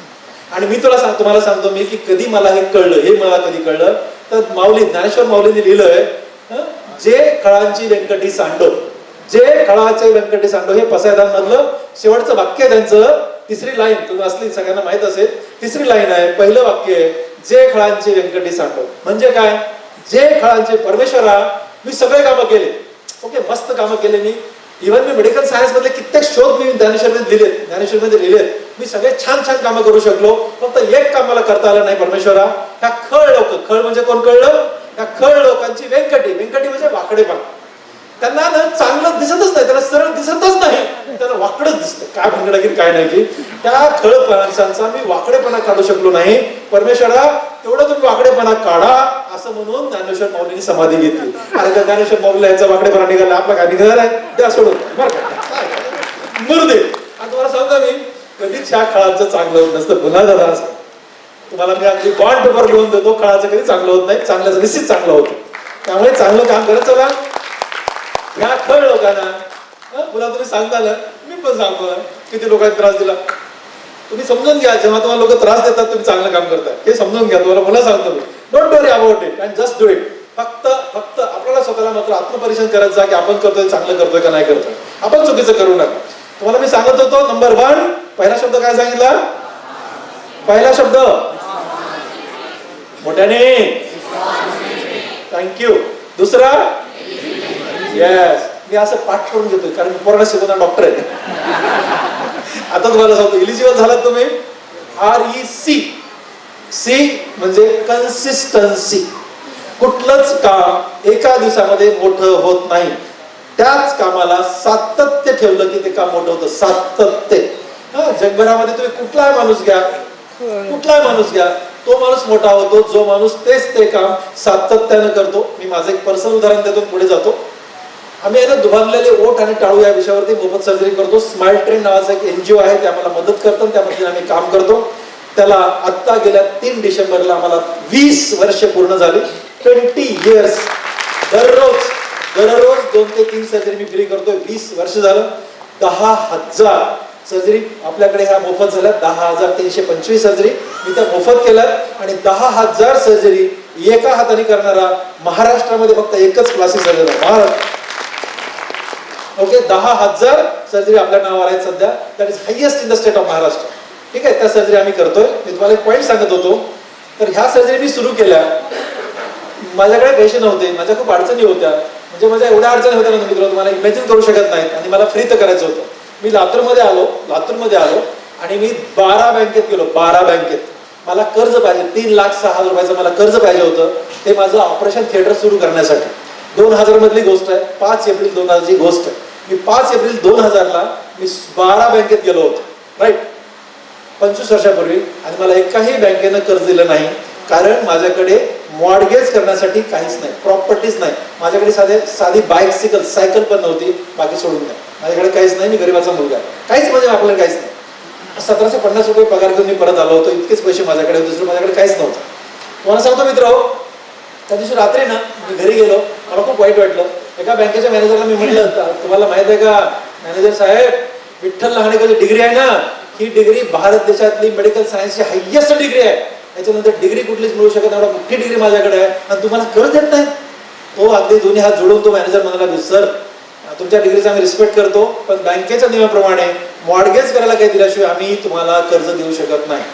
त्या दिवशी मला प्रचंड वाईट वाटलं मित्र, प्रचंड वाईट वाटलं. तिथपर्यंत त्या दिवसापर्यंत पद्मश्री डॉक्टर तात्याराव राणे, माझा सख्खा मोठा भाऊ आणि मी, आम्ही दोघंही मी असं समजायचो की गरिबी ही आमची शक्ती आहे आणि त्याच्यामुळेच आम्ही मोठे माणसं झालो. पण त्या दिवशी मात्र गरिबीचं वाईट वाटलं. मी रडायला लागलो. मला प्रचंड वाईट वाटलं. दादांना फोन केला आणि दादांना फोन करून सांगितलं मला फोन करा, कारण मला फोन करायला पैसे पण नव्हते. आणि माझ्या भावाने मला परत फोन केला आणि मी 30 मिनिटं त्यांना बोलत होतो. 30 मिनिटं रडत होतो.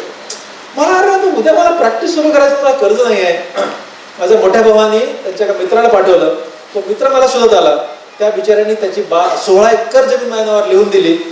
ती रजिस्टर खर्च पण त्यांनी केला आणि ती मी मॉर्गेज केली. मला कर्ज मिळालं. अशी माझी लातूरमधली सुरुवात आहे. ओके, असा मी डॉक्टर आहे आणि तरीही ना मला फ्री करायचं. कसं फ्री करायचं? बरं, माझ्या डोक्यात कसं प्लास्टिक सर्जरी म्हणलं की श्रीमंताची ब्रँच, मला ती गरिबांकडे घेऊन जायची होती. माझ्याकडे रस्त्यातला भिकारी कोण आला पाहिजे, त्यांनी सर्जरी करून घेतली पाहिजे. का नाही घ्यायला पाहिजे त्यांनी सर्जरी? का बरं? त्याच्याकडे फक्त पैसे नाहीत म्हणतच ना, दुसरं काय कारण नाही ना. मग सर्जन तर तोच आहे. ज्या माणसाने मला 1 लाख रुपये दिले त्याला सर्जरी मीच करणार आहे, ज्यांनी काहीच दिलं नाही त्याला पण मीच करणार आहे. मग त्यांनी का नाही करायची? अशा डोक्यामध्ये भूत होतं माझ्या आणि मी लातूरमध्ये आलेलो होतो. तुम्हाला सांगतो मित्र, पैसे तर नाही त्यांनी सर्जरी करायची. मग मी स्माइल ट्रेनला पत्र लिहिले, 1, 2, 3, 4, 100 पत्र लिहिले. अमेरिकेला 100 ईमेल पाठवले. ते परेशान झाले. मी पण माणूस आहे. त्यांचे मला फोन यायला लागले, where is Latur, which airline operates there. कुठलं विमान येतं म्हणे तिथं लातूरमध्ये. अरे आमच्या लातूरमध्ये ट्रेन नव्हती, 2000ला कुठं 2008ला ट्रेन झाली. त्यांना मी सांगितलं मग लातूरची आयडेंटिटी सांगा म्हणे. मी म्हणलं लातूरची आयडेंटिटी भूकंप.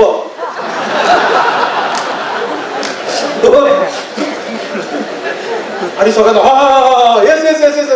1993चा भूकंप सगळ्यात आठवला. तेव्हा मी इंटर्न होतो, मी तेव्हा इंटर्नशिप करत होतो. त्या भूकंपात मी पण त्या सगळीकडे तुमच्या आपल्या किल्लारीमध्ये आम्ही राहिलो काही दिवस. तर ते त्याला सगळ्यांना कळलं. अच्छा, आणि मग पुढचा प्रश्न, आणि then what are you doing there? Qualified plastic surgeon from Mumbai, what are you doing there? तुम्ही तिथं काय करता? मला असले प्रश्न मला विचारू नका, मला ते पाहिजे, मला ती मदत मिळाली. मी मला सांगत होतो की आम्ही ते काम सुरू केलं. 3 डिसेंबर 2004ला मी हे पहिली सर्जरी फ्री केली त्याच्या अंडर.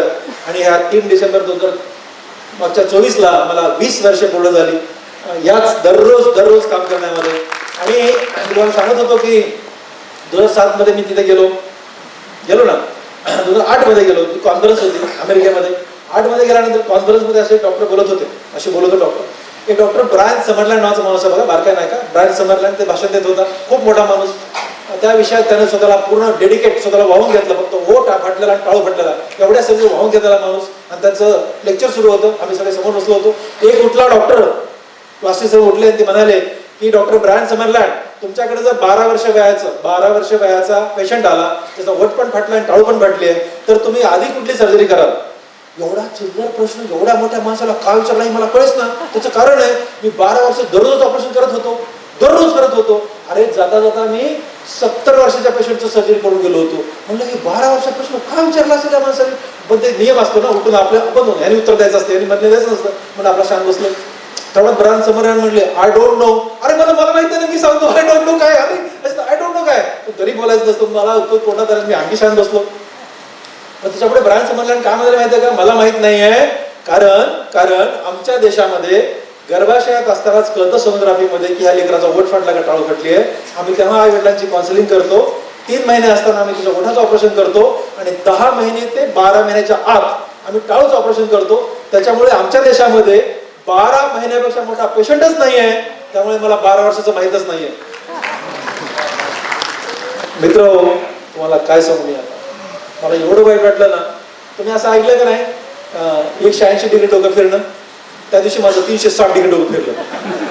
आपण कुठे राहतोय, कुठल्या देशात राहतोय, आपला काय फायदा आहे, एवढं मोठं क्वालिफिकेशन आपल्याकडे यायचं, काय करायला पाहिजे. मला असे 1 लाख प्रश्न माझ्याकडे पडले, 1 लाख प्रश्न माझ्याकडे पडले. माहिती मला इतकं वाईट वाटायला लागलं ना की 70 वर्ष एका लेडीचं ऑपरेशन करून घेतलं नाही, कारण त्याच्याकडे पैसे नव्हते आणि मी आत्ता करून आलोय. आणि ह्या माणसाकडे 12 महिन्याचं लेकरू नाही आहे. म्हणजे इतकं वाईट वाटलं मला. आणि मग मी तिथून न्यूयॉर्कवरून उतरलो, न्यूयॉर्क एअरपोर्टवरती गेलो. त्याला सोडणार न्यूयॉर्क एअरपोर्टला गेलो. नेमकं संध्याकाळचं फ्लाईट होतं, आपल्या एअरपोर्टला मला लवकर सोडलं होतं. 9 तास एअरपोर्टला होते. काय करायचं, तर मी कुठेतरी बसलो ना, काहीतरी लिहित असतो, मला आवडतं लिहायला. तर मी तिथे बसलो होतो, 9 आवर्स माझ्याकडे होते. मी पत्र लिहायला सोडले. पत्र अख्ख्या महाराष्ट्रातल्या सगळे कलेक्टर, सगळे सीओ, सगळे सिव्हिल सर्जन, सगळे DHO, सगळे डीन, सगळे PSCचे मेडिकल ऑफिसर, मेडिकल सायन्सची जेवढे मेडिकलची लोक संबंधित आहेत ह्या सगळ्यांना पत्र लिहिले, बसून लिहिले, कटकट मेल केले. आणि मी तिथून फोन केला माझ्या मॅनेजरला. मी मेल पाठवला, सगळे प्रिंट काढायचे, उद्याच्या उद्या पोस्ट करायचे. असं राग बोलत होतो. माझा मॅनेजर तिकडून मला म्हणतोय, सर तुम्ही अमेरिकेतून राग का बरं लागले, काय झालं तुम्हाला? तुला काय झालं तिथं सांगतो, थांब जरा इथं, आता मला काय विचारू नकोस. ते पत्र पाठवले सगळे, ते सगळे पत्र पाठवले. आणि तेव्हा खूप योग चांगला झाला की तेव्हा सचिंद्र प्रताप सिंह होते, सीओ आले होते. गेडाम साहेब म्हणून सीओ आले. दोघे माझे खूप चांगले मित्र झाले. सर्व शिक्षा अभियानाच्या माध्यमातून त्यांनी पेशंट शोधायला सांगितले. त्यांना मी हा कन्सेप्ट सांगितला आणि महाराष्ट्रभर ह्या 2 सीओ संधी अधिकाऱ्यांनी मला प्रचंड मदत केली. आणि कुठूनही पेशंट, सोलापूरचे सगळ्यात जास्त पेशंट माझ्याकडे आहेत. लातूरपेक्षा सोलापूर सगळ्यात जास्त पेशंट माझ्याकडे आहेत. ओके, मी सोलापूरचे सगळ्यात जास्त हायेस्ट नंबर ऑफ पेशंट सोलापूरचे. आज सकाळी पण 3 सोलापूरचे ऑपरेशन करून आलोय मी. म्हणजे इथे खूप सारे पेशंट माझ्याकडे येतात. जसा तुम्हाला सांगतो की सोलापूर जिल्ह्यातला एक पण गाव नाही ज्या गावात माझा एक तरी पेशंट नाही, एक पण गाव नाही. ओके, असे एवढे सगळे पेशंट असतात. आणि हे काम सुरू झालं. कुठून पेशंट, नंदुरबार, अमरावती, अकोला, बुलढाणा, वाशिम, नंदुरबार, सांगली, सातारा, कोल्हापूर, सर्व नाव सांगा तुम्ही पेशंट गाडी भरून यायचे. आमचं काम सुरू झालं. पेशंट आले की आम्ही काम करायचो, मस्त करत राहतो. पण भांडवल असे झाले तर असिस्टंट चांगला लागतो. माझा असिस्टंट म्हणायचा, सर पगार वाढवून द्या. अरे मी चॅरिटीत काम करतोय, मी गरीबाचा मुलगा आहे, बँकेचे हप्ते फिटलेले नाही, कसं तुला पगार कसा वाढवून द्यायचा? बरं, इमानदारीची प्रॅक्टिस, खोटी प्रॅक्टिस करायची नाही. पेशंटकडे जास्त पैसे गेले पाप लागतं, हे कधीच करायचं नाही, कधी मरेपर्यंत करणार नाही. हे तत्व आहेत आपले, मग आपल्याकडे पैसे पण जास्त नाही, कसं करायचं? हे सगळं चाललेलं असताना मग तो सोडून गेला आमचा माझा असिस्टंट. मग माझी बायको म्हणजे ना तुम्हाला खरं सांगतो मी खूप नशिबान आहे. देवाने खूप सुंदर बायको दिली मला सगळ्या गोष्टी ओके. तिने म्हणाली ना ती डेंटिस्ट आहे, दाताच डॉक्टर आहे. तुम्हाला सांगते म्हणाली मला एकच लेकरू आहे, एक मुलगा आहे. त्याला डे बोर्डिंग स्कूलमध्ये गेला, प्रसाद नाव आहे त्याचं. तो गेला आणि म्हणली प्रसाद दिवसभर शाळेत असतो, तुम्हाला मी असिस्ट करते. आणि बायकोला असिस्टंट करणं सोपं काम नाही मित्र, तुम्हाला खरं खरं सांगतो, प्रामाणिकपणे सांगतो. हे सोपं नाही हो, बायकोला बॉस करणं एकदम सोपं काम आहे. बाकी असिस्टंट करणं बापरे बाप घराला हात लावून सांगतो सोपं काम नाही. हा, आणि माझी बायको असिस्टंट म्हणाली, नुसती म्हणाली नाही, तिने प्रूव्ह केलं. तिने शांतीने असिस्ट करा सर्जरी सुरू केला. आणि दररोज सकाळी ती मला असिस्ट करायची. आम्ही 3 लोकांची टीम तयार केली, माझी बायको, माझे असिस्टंट, मी सर्जन आणि भूलतज्ञ डॉक्टर राजेश शाह माझा भूलतज्ञ. आम्ही तिघांनीच काम सुरू केलं. मोठ्या टीम असतात, 20-20 लोकांची टीम, आमची 3 लोकांची टीम. पण ही टीम अशी होती ना, एकमेकाला सोडणार नाही आणि पगारवाढ म्हणणार नाही. विशेष नाही कुणाला पगारवाढ विशेष नाही. आम्ही काम सुरू केलं मित्र. आणि मग 2008 ते 2018 नॉन स्टॉप कन्सिस्टंट काम. 2008 पर्यंत आम्ही कुठले पण पेशंट करायचो, कसलेही करायचो. पण 8 ते 18 हे 10 वर्षानं आम्ही एकदम स्ट्रीमलाईन काम केलं. आणि 2018 मध्ये ओपडीत बसलो होतो बघा. 18 मध्ये म्हणजे हे 10 वर्ष आणि पहिले 8 वर्ष म्हणजे 18 वर्षे मी नॉनस्टॉप या विषयात काम केल्यानंतर 2018 मध्ये ओपडीत मी बसलो होतो. आणि एक पेशंट आली माझ्याकडे, तिच्या हातामध्ये सोनोग्राफी रिपोर्ट होता. ओके. आणि ती सोनोग्राफी रिपोर्ट घेऊन आली होती. सर म्हणली सर ही सोनोग्राफी रिपोर्ट आहे माझ्याकडे. मला मग सर त्या सोनोग्राफीत असं सांगतात म्हणे की माझ्या बाळाचा बोट आणि टळू फाटली आहे. हा एवढ्यासाठी माहिती आहे की मला इतका आनंद झाला एवढा आनंद झाला की आता माझ्या दररोज ओपीडीमध्ये 2 तरी पेशंट सोनोग्राफी घेऊन येतात. दररोज 2 तरी पेशंट सोनोग्राफी घेऊन येतात की माझ्या पोटात बाळ आहे, त्याचा असं बोट फाटला, टाळ फाटला, काय करायचंय. मी त्यांची काउन्सिलिंग करतो, कसं फिट करायचं मी त्यांना सांगतो. 3 महिने झाले की मी ओटा ऑपरेशन करून देतो ओटाचं. आणि 1 वर्षात मी टाळूचं ऑपरेशन करून देतो. आणि जे अमेरिकेत घडतं, लंडनमध्ये घडतं, ते भारत देशात पण घडू शकतं. 2022 मध्ये मी ब्राझीलला गेलो होतो. तिथं डॉक्टर समरलँड आले होते. त्यांना जाऊन भेटलो, गळा पडलो. आणि समरलँड सर आमच्या देशामध्ये सुद्धा 12 महिन्याच्या आता सगळं होतं हो, आमच्याकडे पण मोठे लेकरं नाही आहे असं अभिमानाने सांगितलं. अभिमानाने ताट मानेने सांगितलं. हे कधी शक्य होतं? कन्सिस्टन्सी, एखाद्या विषयातलं सातत्य. फार जास्त काम केलं नाही मी. दररोज 2 किंवा 3 सर्जरी, मी दररोज 12 सर्जरी करतो. त्यातल्या 2 किंवा 3च मोफत करतोय. खूप मोठं काम नाही करायचं, पण थेंबे थेंबे तळे साचे म्हणतात ना, हे त्रिकालबाधी सत्य आहे. थोडं करायचं, पण दररोज करायचं, सातत्यानं करायचं. माणसं मोठे होतात, रेकॉर्ड तयार होतं आणि आपण जग जिंकतो. हे त्या कन्सिस्टन्सीने साध्य झालं. पहिला शब्द सांगितला रेस्पॉन्सिबिलिटी, दुसरा सांगितला एलिजिबिलिटी, तिसरा सांगितला कन्सिस्टन्सी. ही खूप साथ देणारी गोष्ट आहे. आणि चौथा शब्द हो आहे ना, ऑब्झर्वेशन. कधी पण ऑब्झर्व करताना चांगले माणसं ऑब्झर्व करायचे, कधी पण ऑब्झर्व करताना चांगले माणसं सोबत ठेवायचे. ज्याविषयी मी बोलत होतो ते सतीश कालरे नावाचे प्राणी आहेत, जे की भारतीय आहेत पण ते अमेरिकेत जातात आणि ते स्माइल ट्रेनवरती डायरेक्टर आहेत. आता नाहीत सर, पण ते जेव्हा माझ्याकडे लातूरला आले होते, ते सोलापूरला आले.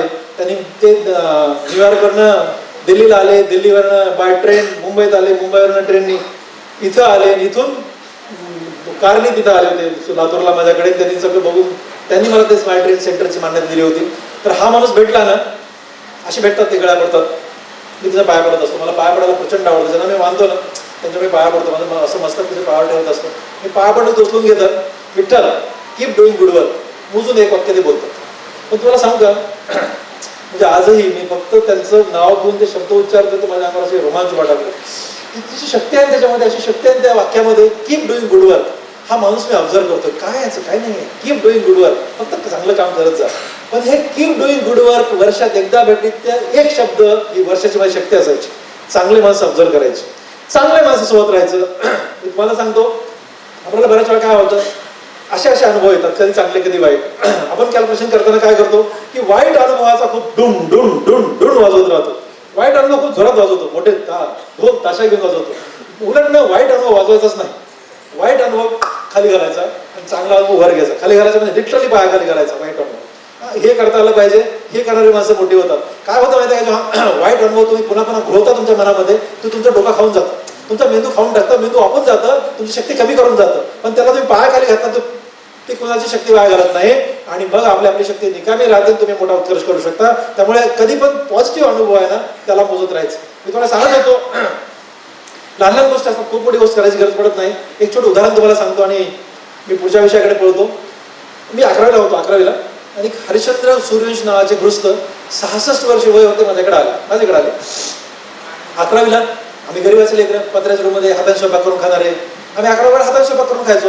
मला स्वयंपाक येत नव्हता, माझ्या मित्राला स्वयंपाक यायचा, तर मला भांडी घासता यायची, कपडे धुवायची, तर मी कपडे धुणे, भांडी घासणे हे काम मी करायचो आणि माझा मित्र स्वयंपाक करायचा.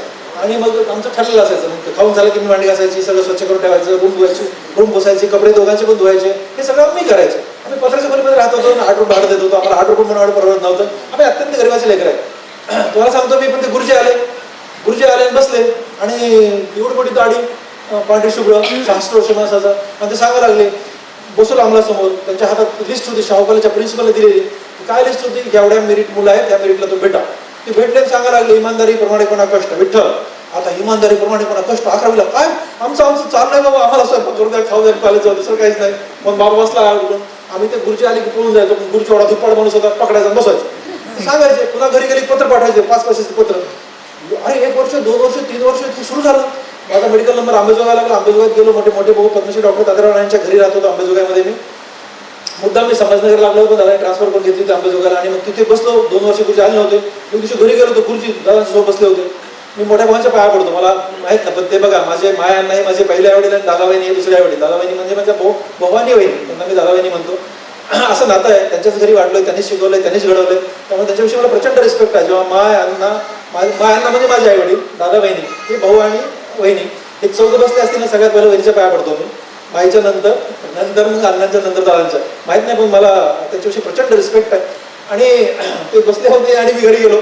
मग पटकून जाऊन मी दादांच्या पाया पडलो, त्यांच्या पाया पडलो, निघालो पळून. ते गुरुजी पुढे चाललास, अभ्यासाला चाललो. इकडे काय झालं? इमानदारी, प्रामाणिकपणा, कष्ट, दंड, बैठका, शरीर प्रवृत्ती. आता काय करावं?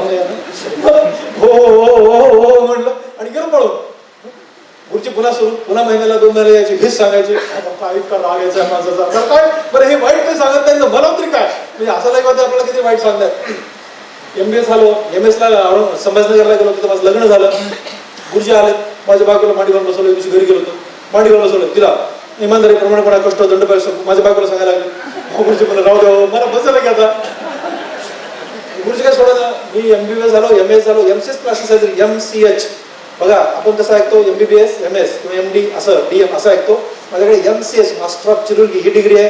ही घेण्यासाठी 12 नंतर 15 वर्ष लागतात. 15 वर्ष लागतात या डिग्री घ्यायला. ओके, ही डिग्री माझ्याकडे आहे. आणि मी ही घेण्यासाठी जेजासपूर मुंबईला गेलो आणि तिथे मला मुलगा झाला, प्रसाद, जो आत्ता माझा मुलगा मी बोललो तो 11 महिन्याचा होता. आणि मी घरी गेलो एक दिवशी असाच, तर गुरुजी त्या प्रसादला 11 महिन्याच्या लेकराला बसवले खाली मांडी घालून.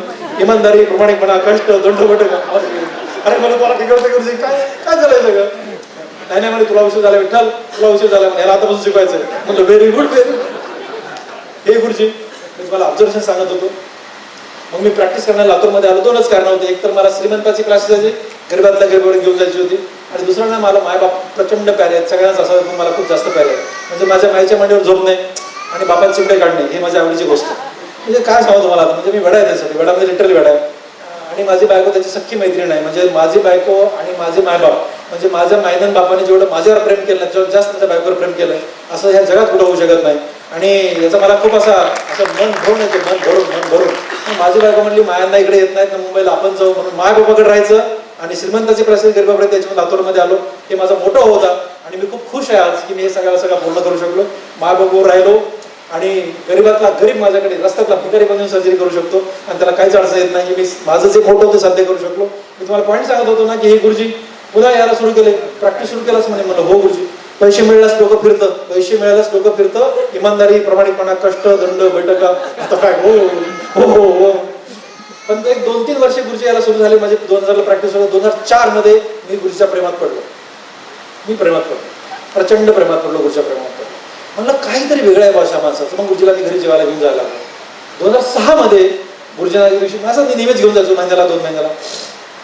एक दिवशी घरी गेलो आणि माझ्या मनात कुतूहल झालं. बघा गुरुजी भेटले होते मला 86ला. 2006 20 वर्ष ह्या गुरुजींनी पाठपुरावा सोडला नाही. त्यांना एकदाही मी जवळ घेतलं नव्हतं. मी झीड करायचो. 20 वर्ष हा माणूस आला.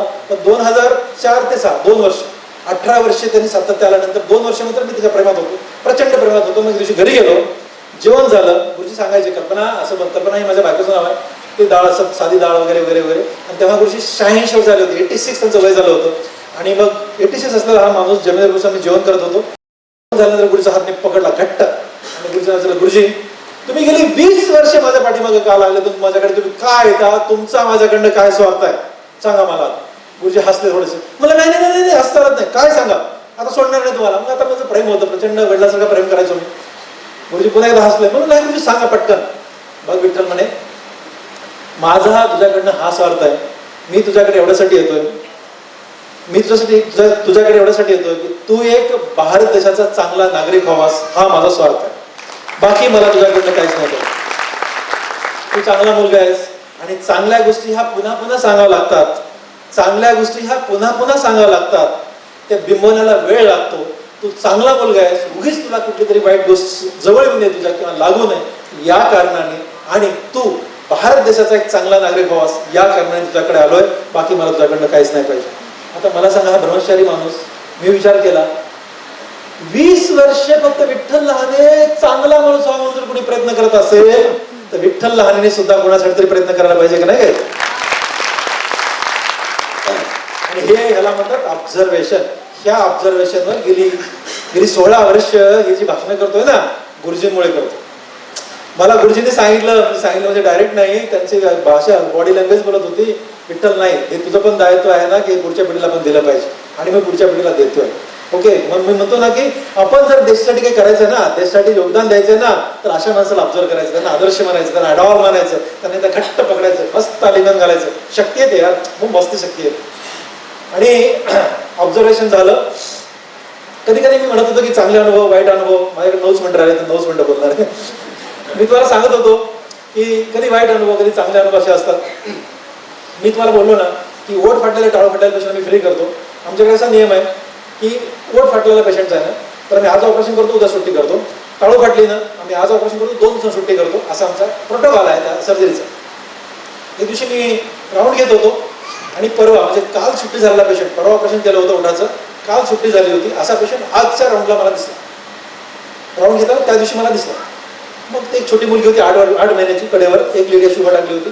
मी एक राऊंड घेताना मी 10-12 लोकांना सोबत घेऊन राऊंड घेतो, कारण मी राऊंडमध्ये खूप इन्स्ट्रक्शन देतो आणि ते सगळे इन्स्ट्रक्शन सगळ्याकडे गेले पाहिजे म्हणून मी मुद्दाम सगळ्यांना घेऊन राऊंड घेत असतो. आम्ही प्रचंड काम करतो, आम्ही सेकंद बघत राहतो आणि पेशंटला कुठंच अडचण नाही झाली पाहिजे हे बघत राहतो मी. आणि म्हणून मी राऊंड घेत होतो, तेवढ्यामध्ये ती लेडी मला दिसली. मी माझ्या असिस्टंटला विचारलं, दुशांत तिला काल सुट्टी झाली आहे ना, या लेकराला 100% फ्री सर्जरी केलेली, मेडिसिन तर आम्ही फ्री दिलेलं. हो, मग का नाही घरी गेली? माहित नाही सर. म्हणजे एकदा सुट्टी झाल्यानंतर आमच्या लोकांना माहित असं काही कारणच नाही. मग माहित नाही म्हणलं तर मला खूप कुतूहल झालं. म्हणलं फ्री सर्जरी केला म्हणजे घरी का नाही गेला? जवळ गेलो, एकदम त्या जवळ गेलो आणि मला प्रश्न होता की मावशी तुम्हाला सुट्टी झाली का? हो झाली सर. मग काल का घरी का नाही गेले? सर हो काल सुट्टी झाली, पण आम्हाला ना गावाकडे जरा तिकटाला पैसे नव्हते, तिचे वडील आडतीवर गेलेत आणि ते पैसे मिळाले नाहीत म्हणून आम्ही थांबलो. मला आताही एवढ्यासाठी भरून आलं की पद्मश्री डॉक्टर दादाराव लावणे आणि मी, आम्ही दोघेही बंधू पूर्ण शिक्षण होईपर्यंत वर्षात एकदाच गावाकडे जायचो, कारण आमच्या शिक्षणाच्या गावापासून आमच्या घरी जाण्यासाठी 8.5 रुपये तिकीट होतं आणि तेवढे पैसे आम्हाला मिळत नव्हते, कारण आमचे वडील 20 रुपये लोकांचं कर्ज करून आम्हाला देत होते. मग मी एकदम त्या विचारात असा इतका बुडालो. मी त्या लेडीकडे बघत होतो, ती माझ्याकडे बघत होती, मी तिच्याकडे बघत होतो. मला कळलं मी पुढे काय बोलायला पाहिजे. तेवढ्यामध्ये आमचा असिस्टंट सर पुढचा राऊंड राहिला. मी आपलं सगळं त्या विचारात बाहेर काढलो, त्यातले 500 रुपये काढले, तिच्या हातात दिले, औषध जा म्हणून पुढचा राऊंड घेतला आणि राऊंड घेऊन ओपडीत बसलो. बघा राऊंड ओपडीत बसलो. मी ओपडी कशी काढतो माहिती आहे का? मी एक पेशंट घेत नाही, एकदाच 15 पेशंट घेतो आणि त्याच्यावर 30 नातेवाईक, म्हणजे इव्हन एनी मुवमेंट माझ्या रूममध्ये 40 लोक ओपडीत असतात. राऊंड माझ्या ओपडीच्या रूममध्ये. बाहेर किती असतात आपल्याकडे लॉट सिस्टीम आहे. खूप पर्सनल बोलायचं असेल तर मी अँटी चेंबर केले, पलीकडे घेऊन बोलतो, इकडे घेऊन बोलतो, पण एकदाच एवढे लोक माझ्याकडे असतात. कारण मी म्हणालो ना की मी सेकंद बोलणारा प्राणी आहे, प्रचंड काम करतो, शिस्तीनं काम करतो. एकदाच असा लॉट घेत होतो, पण मी आहे ना, मी एन्जॉय करतो. मी सर्जरी एन्जॉय करतो, मी पेशंटला बोलणं एन्जॉय करतो, मी राऊंड घेणं एन्जॉय करतो, मी घरात पण एन्जॉय करतो, मी तुम्हाला बोलणं पण एन्जॉय करतो. म्हणजे I enjoy my life. Okay, ठरवली. तर मग ते पेशंट येताना ना मी असा बघा माझ्याकडे लोक येताना कसं 1.5 महिन्याचे अपॉइंटमेंट घेऊन आलेले असतात, 2 महिन्याचे अपॉइंटमेंट घेऊन आलेले असतात, नंबर लावले असतात, पैसे भरून आलेले असतात. मग त्यांना ओपीडीत बसलेला डॉक्टर एकदम सिरियस आपल्यालाच आवडत नाही. ते त्यांना कोणी पण एंट्री करताना कुणाला हॅलो, कुणाला हाय, कुणाला चॉकलेट आणलं का असं काहीतरी काही म्हणत राहतो. मला आवडत होतं. तसं बघत होतो तर ज्या लेडीला मी 500 रुपये देऊन आलो ती लेडी तिथं होती. म्हणलं आता हे काय थांबले, आता काय झालं. मी पुन्हा एकदा बेल वाजली, माझ्या सेक्रेटरीला म्हणलं भाडी ही मावशी काय थांबली, माहित नाही पटलं. मग त्या सगळ्या लोकांना मी जे 30-40 लोक होते माझ्या पुढे सगळ्यांना विनंती केली, तिला मध्ये होत्या, त्या मावशीला मध्ये होत्या, तिला होत्या, सगळे नंबर लावले असतात ना, पुन्हा मध्ये होत्या ती अगदी बघा एकदम मी बसलो होतो चेअरवरती, टेबलच्या समोर आली ती. आता माझ्या मनातला मोठा प्रश्न, मावशी आता काय अडचण नाही, आता काय अडचण आहे, तुम्ही का नाही गेले गावाकडे. सर म्हणे आता काय अडचण नाही, पण आमच्या गावाकडे जाण्यासाठी मला आणि हिच्या वडिलांना दोघांना मिळून 80 वर 7 रुपये लागतात, बाकीचे तुमचे पैसे देण्यासाठी मी आले.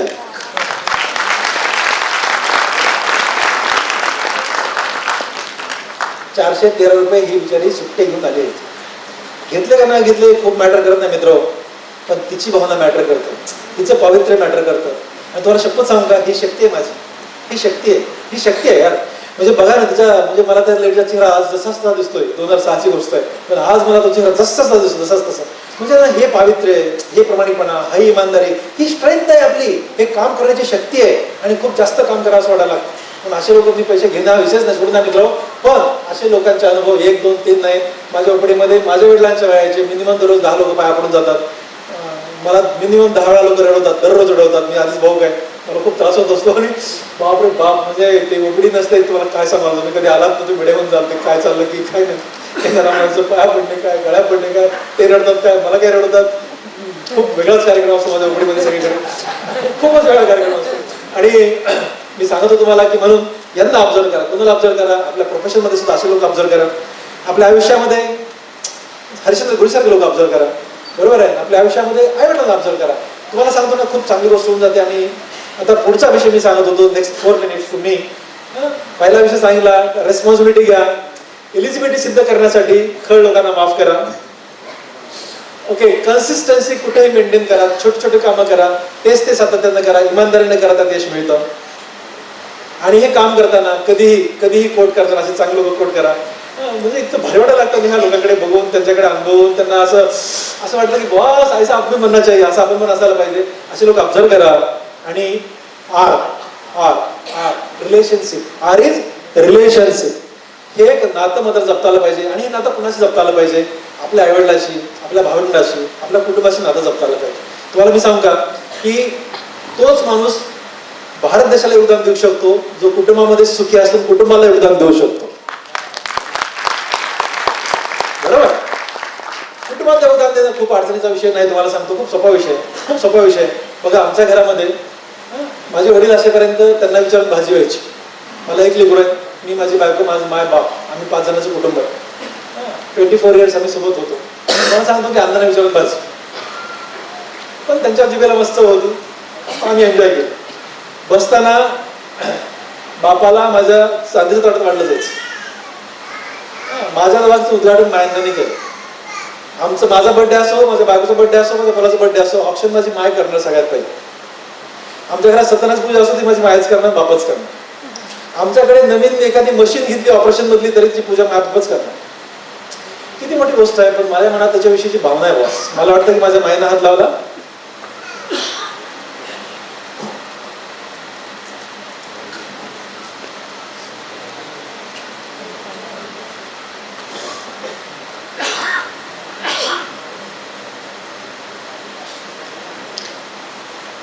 माय नाहीये, तिला खूप मिस करतो. मी तुम्हाला सांगत होता की मला अशी भावना आहे की तिने हात लावला की आपलं काम सक्सेस होणार. ती सोबत नसेल ना तर मायला मी फोन करून सर्जरी सुरू करायचो. मला वाटतं की तिने म्हणाली ना, ती म्हणायची माय झालं तुमचं दर्शन करा, तर ऑपरेशन तिने जोडलं होतं. न शिकलेली माझी माय, न शिकलेलं माझा बाप. आय डोंट नो यार, म्हणजे काय सांगू यार, इतकं सुख आहे याच्यामध्ये ना. डॉक्टर विठ्ठल राणे, माझ्याकडे 150 लोक काम करतात, मी 3 दवाखाने चालवतो. तुम्हाला काय सांगू मी आता, मी चिमटा घेऊन बघतो मीच आहे का, एवढं मला देवाने दिलंय. पण तुम्हाला सांगू का, हे प्रोफेशनल यश झालं. खरं यश तिथं आहे ना, घरात तुम्ही सुखी पाहिजे. घरात स्वर्ग बनवता आला पाहिजे. घरात घरात घर घर सुख आहे ना, सगळं सुख आहे यार. आणि याला काय लागत नाही, याला काय लागत याला फार मोठ्या गोष्टी लागत नाही. बघा आमच्या अण्णा आमची माय काय साधी धोती घालायची, फाटलेली घालायची. माझी माय पण फाटलेली लुगडी घालायची. गरीब होतो आम्ही, हो की नाही. आता आम्ही श्रीमंत झालो, काय झालं, त्यांनी जरा महागाची धोती घातली हो, आणि महागाचे लुगडं घातलं माझ्या मायनं. महागाचे कपडे घातल्यामुळे माणसात फरक पडत नसतो, भावनेत फरक पडला पाहिजे. भावनेचं नातं महत्वाचा विषय. ओके, असं आतून आंतरिक प्रेम असलं पाहिजे.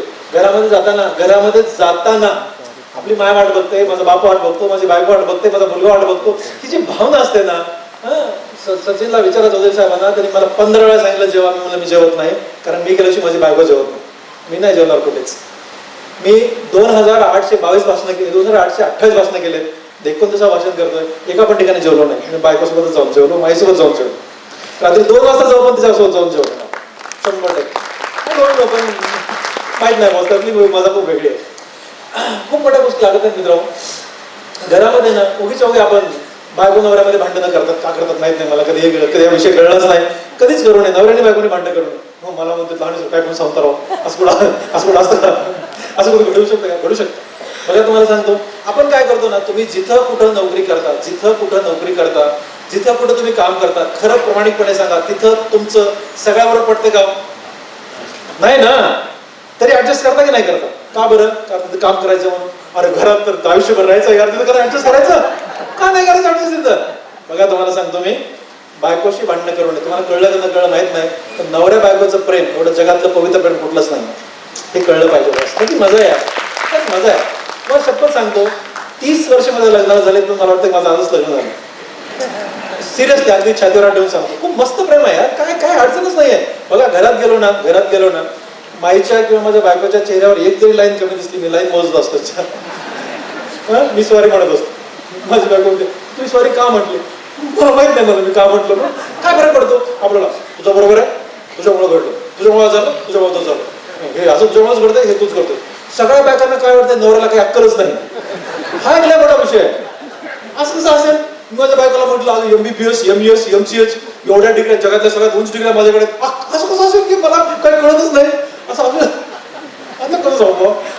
म्हणजे हा विषय तुम्हाला सांगतो ना, हा विषय प्रेमाचा असतो. हा विषय प्रेमाचा, ते प्रेमाने घ्यायचा असतो. ओके, तुझं चुकलं माझं चुकलं म्हणण्यापेक्षा बघा कोणीच मुद्दाम केलं नसतं, काय चुकलं आपण युटर्न घ्या, परत जा, भेटा. समजा आपली बायको नाराज आहे, ओके, आपली काहीतरी चूक झाली, घरी जा. बघा मी माझ्या माईला ना घरी गेल्यानंतर असं मस्त कवठाळतो, मला प्रचंड आवडतं. माझ्या माईला असं कवठाळणे मस्तपैकी, आणि तिच्या मांडीवर झोप नाही. शपथ सांगू मी इतकं मिस करतो नाही, म्हणजे मी जरच करू शकत नाही, मी याच्याच करू शकत नाही. मला असं वाटतं की मी घरात गेल्यानंतर ना आजही असा बेडवर पडलो तरी मला असं वाटतं की माईचा पाय खाली आहे, की आज फिलिंग आहे माझ्या मनावर. मला काय सांगा. आणि जसं मी माईच्या गळ्याला पडतो ना, तसं माझ्या बायकोच्या पण गळ्याला पडतो. खूप प्रेमाने, मला खूप भारी वाटायला लागतं पडा एकदा बायकाच्या पण गळ्याला. तुम्हाला शपथ सांगू, त्याच्यावर प्रेम नाही यार. म्हणजे ते का कळलं नाही मला आश्चर्य वाटायला लागतं. What is wrong in that? संकटामध्ये, अडचणीमध्ये ना जर कोणी उभा टाकतं तर कुटुंब उभा टाकतं. सगळं जग जर तुमच्या विरोधात केलं ना, कुटुंब तुझ्या सोबत असेल. आणि त्या कुटुंबातला सगळ्यात महत्त्वाचा घटक कोण आहे माहिती का? तर बायको आहे यार. तिला किंमत द्या, तिला नमस्कार करा. तुम्हाला आश्चर्य वाटेल, विठ्ठल राणीकडे 100 रुपये पण नाहीये, मी सगळा संसार बायकोच्या हातात दिला. मी फक्त कापाकापी करतो आणि कापाकापी करतो, मस्त सुंदर कापतो, सुंदर जोडतो, राऊंड घेतो. ती मल्ली उभा राहतो, बस मल्ली बसतो. आणि याच्यामध्ये आनंद आहे. अगदी छाती ठोकपणे सांगतो, मी बायकोचा शब्द ना शब्द ऐकतो. आणि तुम्हाला पुन्हा सांगतो, मी बायकोचा ऐकतो म्हणून इथं आहे, प्रमाणिकपणे सांगतो. आणि सगळ्यांनी ऐका, त्याच्यामध्ये काही चुकीचं नाही. काही बायको चुकीच सांगत नाही, एक पण बायको. लेडीला प्रत्येक वेळा वाटतं माझ्या नवऱ्याचा रिस्पेक्ट झाला पाहिजे, माझ्या लेकरांचं मोठे झालं नाही पाहिजे, माझ्या नवऱ्याला समाजामध्ये मोठा मान मिळाला पाहिजे, माझ्या लेकराचा घराचा उत्कर्ष झाला पाहिजे. ही भावना त्या आईच्या मनामध्ये असते. ती फक्त बायको नसते, ती आई असते. एक पवित्र नातं तिथे जोडलेलं गेलेलं असतं, आणि हे आपल्याला जपता आलं पाहिजे. आणि काय मोठं नसतं माहिती आहे का? काहीच मोठं नसतं. एक दिवशी मी घरी गेलो, मला जरा बायको चर्चा दिसला. मी गेलो, सॉरी म्हणून गळ्या पडलो. तिचा एकदमच फुलला. एक 2-3 वर्ष झाल्यानंतर मला म्हणे, तुम्ही त्यात सॉरी का म्हटले होते? मला काय आठवत इतकं वेळा म्हणलो, का म्हटलं माहित नाही. तसं नाही म्हणे, कधीच तुमची काही चूक नव्हती, तुम्ही सॉरी म्हणले, मला खूप वाईट वाटलं. असं नका म्हणत जाऊ. म्हणजे मला खूपच वाईट वाटलं. मला काय म्हणायचं माहिती आहे का, त्या दिवशी मी म्हणालो असतो काय झालं असतं तोंड करायला, असं का तोंड करून तुम्ही बसले, असं कुठं असतं का, घरात मी काम करून आलोय, तुम्ही आपलं आज एवढं तोंड लटकून बसलेत, तर वातावरण कसं झालं असतं. तुम्ही समजून घ्या मित्र, किती सोपी गोष्ट आहे. त्याच म्हणजे माझ्या बायकोला पण एवढं वाईट वाटलं की माझ्या नवऱ्याचं काहीच न चुकता बिचाराने सॉरी म्हटलं, ती स्वतःला खात बसली का नाही. म्हणजे हे वाढणारी गोष्ट फक्त सॉरी म्हणून गळ्या पडलं मिटलं सगळंच. हो काय आवडायचं मध्ये, म्हणजे तुम्हाला सांगतो याला जगणं म्हणतात आणि याला रिलेशनशिप म्हणतात. तुम्हाला मी पुन्हा सांगतो, तुम्ही घरी काहीतरी किरकिर करा बायको नवऱ्याने, आणि तुमच्या ऑफिसमध्ये जा की कुठेही कामाला जा, तुमचं 1 तासाचं काम 1 दिवस होत नाही.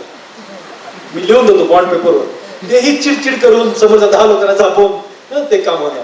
पण तुम्ही घरी एकदम सुखाने जा, मस्तपैकी जा, सुंदर जा, आणि गेल्यानंतर बघा घरून खुशीनं जा, बायकोवर खुशीनं जा, तिला घट्ट इव्हन घरचं बाहेर निघताना पण बायकोला एकदा घट्ट पकडून जा, बघा तर एकदा.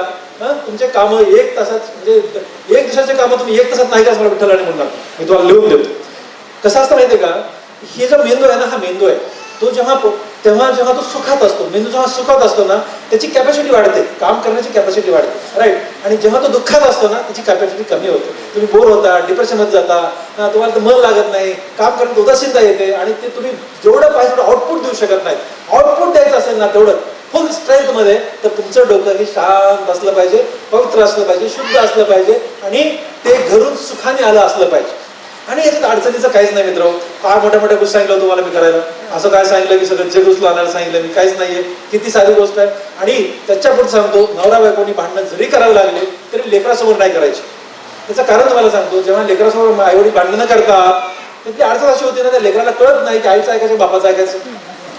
त्यांचा अर्धा मेंदू घरी जातो, लेकर हुशार निघत नाहीत, शाळेत अभ्यासात मन लागत नाही. आणि त्याच्याही पलीकडे लेकरं जरी पुढे काही बनले ना तर ते इसेंट्रिक बनतात, ते पुन्हा त्यांच्या आयुष्यात सक्सेस होत नाही, इसेंट्रिक बनतात. तुम्हाला पुन्हा सांगतो, हा खूप अभ्यास आहे. मी पुन्हा म्हणालो की आज जे बोललो हा प्रत्येक शब्द अभ्यासशिवाय बोललो नाही, बिनापूर्वकचा एकही शब्द तुम्हाला बोललो नाही, एकही. आणि आयुष्यात कधीच कुठेच मी बिनापूर्वचा बोललो. ओके, मी तुम्हाला सांगतो ना की म्हणून लेकराला चांगलं घडवायचं आहे ना, तर लेकरासमोर तरी कमीत कमी भांडणं करू नका. नवरा बायकोला भांडणं करावेच लागतात, तर करावेच लागले तर कसे करायचे. मला एकाने विचारलं, आणि सर तुम्ही भांडणं करत नाहीत का, आता विठ्ठल नाव आहे पुढे तर बोलता येत नाही. मी म्हणलं करता, मग कसे करता सांगा. लोक पण मला इतके पकडतात की नाही. मी म्हणलं बघा, मी जसे बायकोशी भांडणं करतो तसं तुम्ही करा, लेकरासमोर करायचं. मग कसे करायचे, रात्री 2चा अलार्म लावायचा, झोपायचं, 2 लावटायचं, भांडायचं. त्यात 2 फायदे आहेत. पहिला फायदा लेकरासोबत भांडण नाही, लेकराला माहित नाही काय चाललंय ते. आणि दुसरा फायदा, 2 लावून कुठे भांडावतो जास्त थोडक्यात भेटतो, जाऊ द्या म्हणून. आता हा जॉब जरी असता तरी ह्याच्यात पण अभ्यास आहे, पुन्हा म्हणालो बिना अभ्यासा शब्द नाहीये. तुम्ही असं करून बघा, मी करतोय, तुम्ही करून बघा. तुम्ही नाही यशस्वी सर्व विठ्ठलाने म्हणू नका.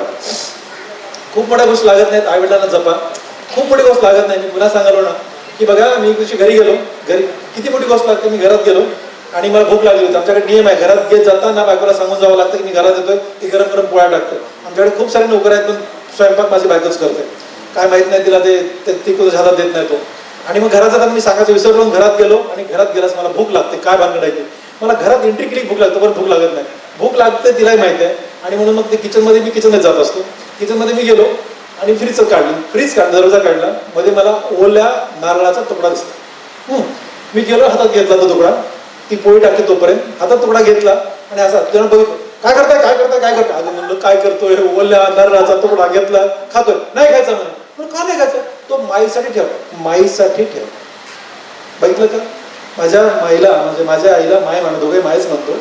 तर आमच्या घरामध्ये इतकं प्राधान्य आहे की नारळ, माईला जर कळलं असतं तिने मला खाऊ दिलं नाही, माझ्या बायकोला मारलंच असतं माझ्या माईने. पण मला पॉईंट तुम्हाला सांगायचा आहे, किती मोठी गोष्ट आहे नारळाचा तुकडा. पण ह्याला म्हणतात भावना. हे जपतायला पाहिजे. रजा, माझी माय आता करत नव्हती शेवटी स्वयंपाक, पण ती पहिली काही वर्ष स्वयंपाक करायची, रविवारी फक्त एकदा. तर माझ्या बायकोसाठी सगळ्यात जास्त करायची, त्याच्यानंतर माझ्या मुलासाठी, सगळ्यात छोटी माझ्यासाठी. तर माझ्या बायकोला काय आवडतंय, ही माझी माय 8 दिवस नंतर करत बसायची, 8 दिवस. अरे यार, तुम्हाला सांगतो, असं नाही की माझ्या वडिलांनी माझ्या बायकोला मला अनेक वेळा झापलं, अनेक वेळा. पण माझ्या वडिलांना मी एकदाही अण्णा तुम्ही असे का म्हटलं. बाप आहे ना, त्यांना जे कळतं आपण थोडंच कळतं. आणि काय नसतं ना, अण्णाने झापले पुन्हा काय जाऊन पडायचं, काय फरक पडतो, एवढं काय मोठा विषय असतो. बापाच्या मनात किती वेळ राग राहतो यार, 2 मिनिटं राहतो, काय मोठा विषय नसतो. पण तुम्हाला सांगतो ना, हे किती छोट्या छोट्या गोष्टी आहेत. आम्ही जेवायला बसलो ना तर ठरलेलं असायचं की अण्णा इथे बसणार, अण्णांच्या उजव्या हाताला मी, माझ्या उजव्या हाताला माझा मुलगा, अण्णाच्या डाव्या हाताला माझी बायको, माझ्या बायकोच्या डाव्या हाताला माझी माय. हे काही नियम नव्हता, पण असंच बाय डिफॉल्ट असे बसायचं. असे बसलो ना, माझी बायको मी समोरासमोर आलो ना, मग असे समोरासमोर आलो. माझी बायको मी इतके खडूस लोक की मायचे भांडणं अण्णांचे भांडणं लावून द्यायचो आम्ही. भांडणं आम्हाला माहित असायचं की माईला काय म्हटलं की माय अण्णांना रागवते आणि अण्णांना काय म्हटलं की अण्णा मायावर चिडतात. आम्हाला माहित होतं ना. आता आम्ही पण अर्धे म्हातारे झालोत ना. मी आपलं कधीतरी अण्णाला चिपटा घेऊन सांगायचं की माय अशी म्हणली, माया अण्णा मायला कचकचं भांडायचे आणि मायला काही सांग माय अण्णाला कचकचं भांडायचे. आम्ही ते भांडणे एन्जॉय करायचो. हे जे छोटूमुटूचे भांडणं, लुटूपुटूच्या लढाया, ह्याला जिंदगी म्हणतात यार. ओके, आपण काही सोनं खात नाही श्रीमंत झालं म्हणून खात नाही, पण हे खातो ना, हे खाता आलं पाहिजे, ह्याला जिंदगी असं म्हणतात. मी घरामध्ये गेलो ना, माझं वय 4 वर्ष आहे. 4 वर्ष फक्त माझं वय 4 वर्ष. त्या दिवशी घरात गेलो होतो, माझं 49 वर्ष होतं. तेव्हा विषय अण्णा भूक लागली की अण्णा बाप असा घडाकडे बघतो. इटली आला नाही, इटली आला नाही. इटल्या म्हणणारा एकमेव प्राणी म्हणजे माझा बाप. इटली आला नाही, मला भूक लागली.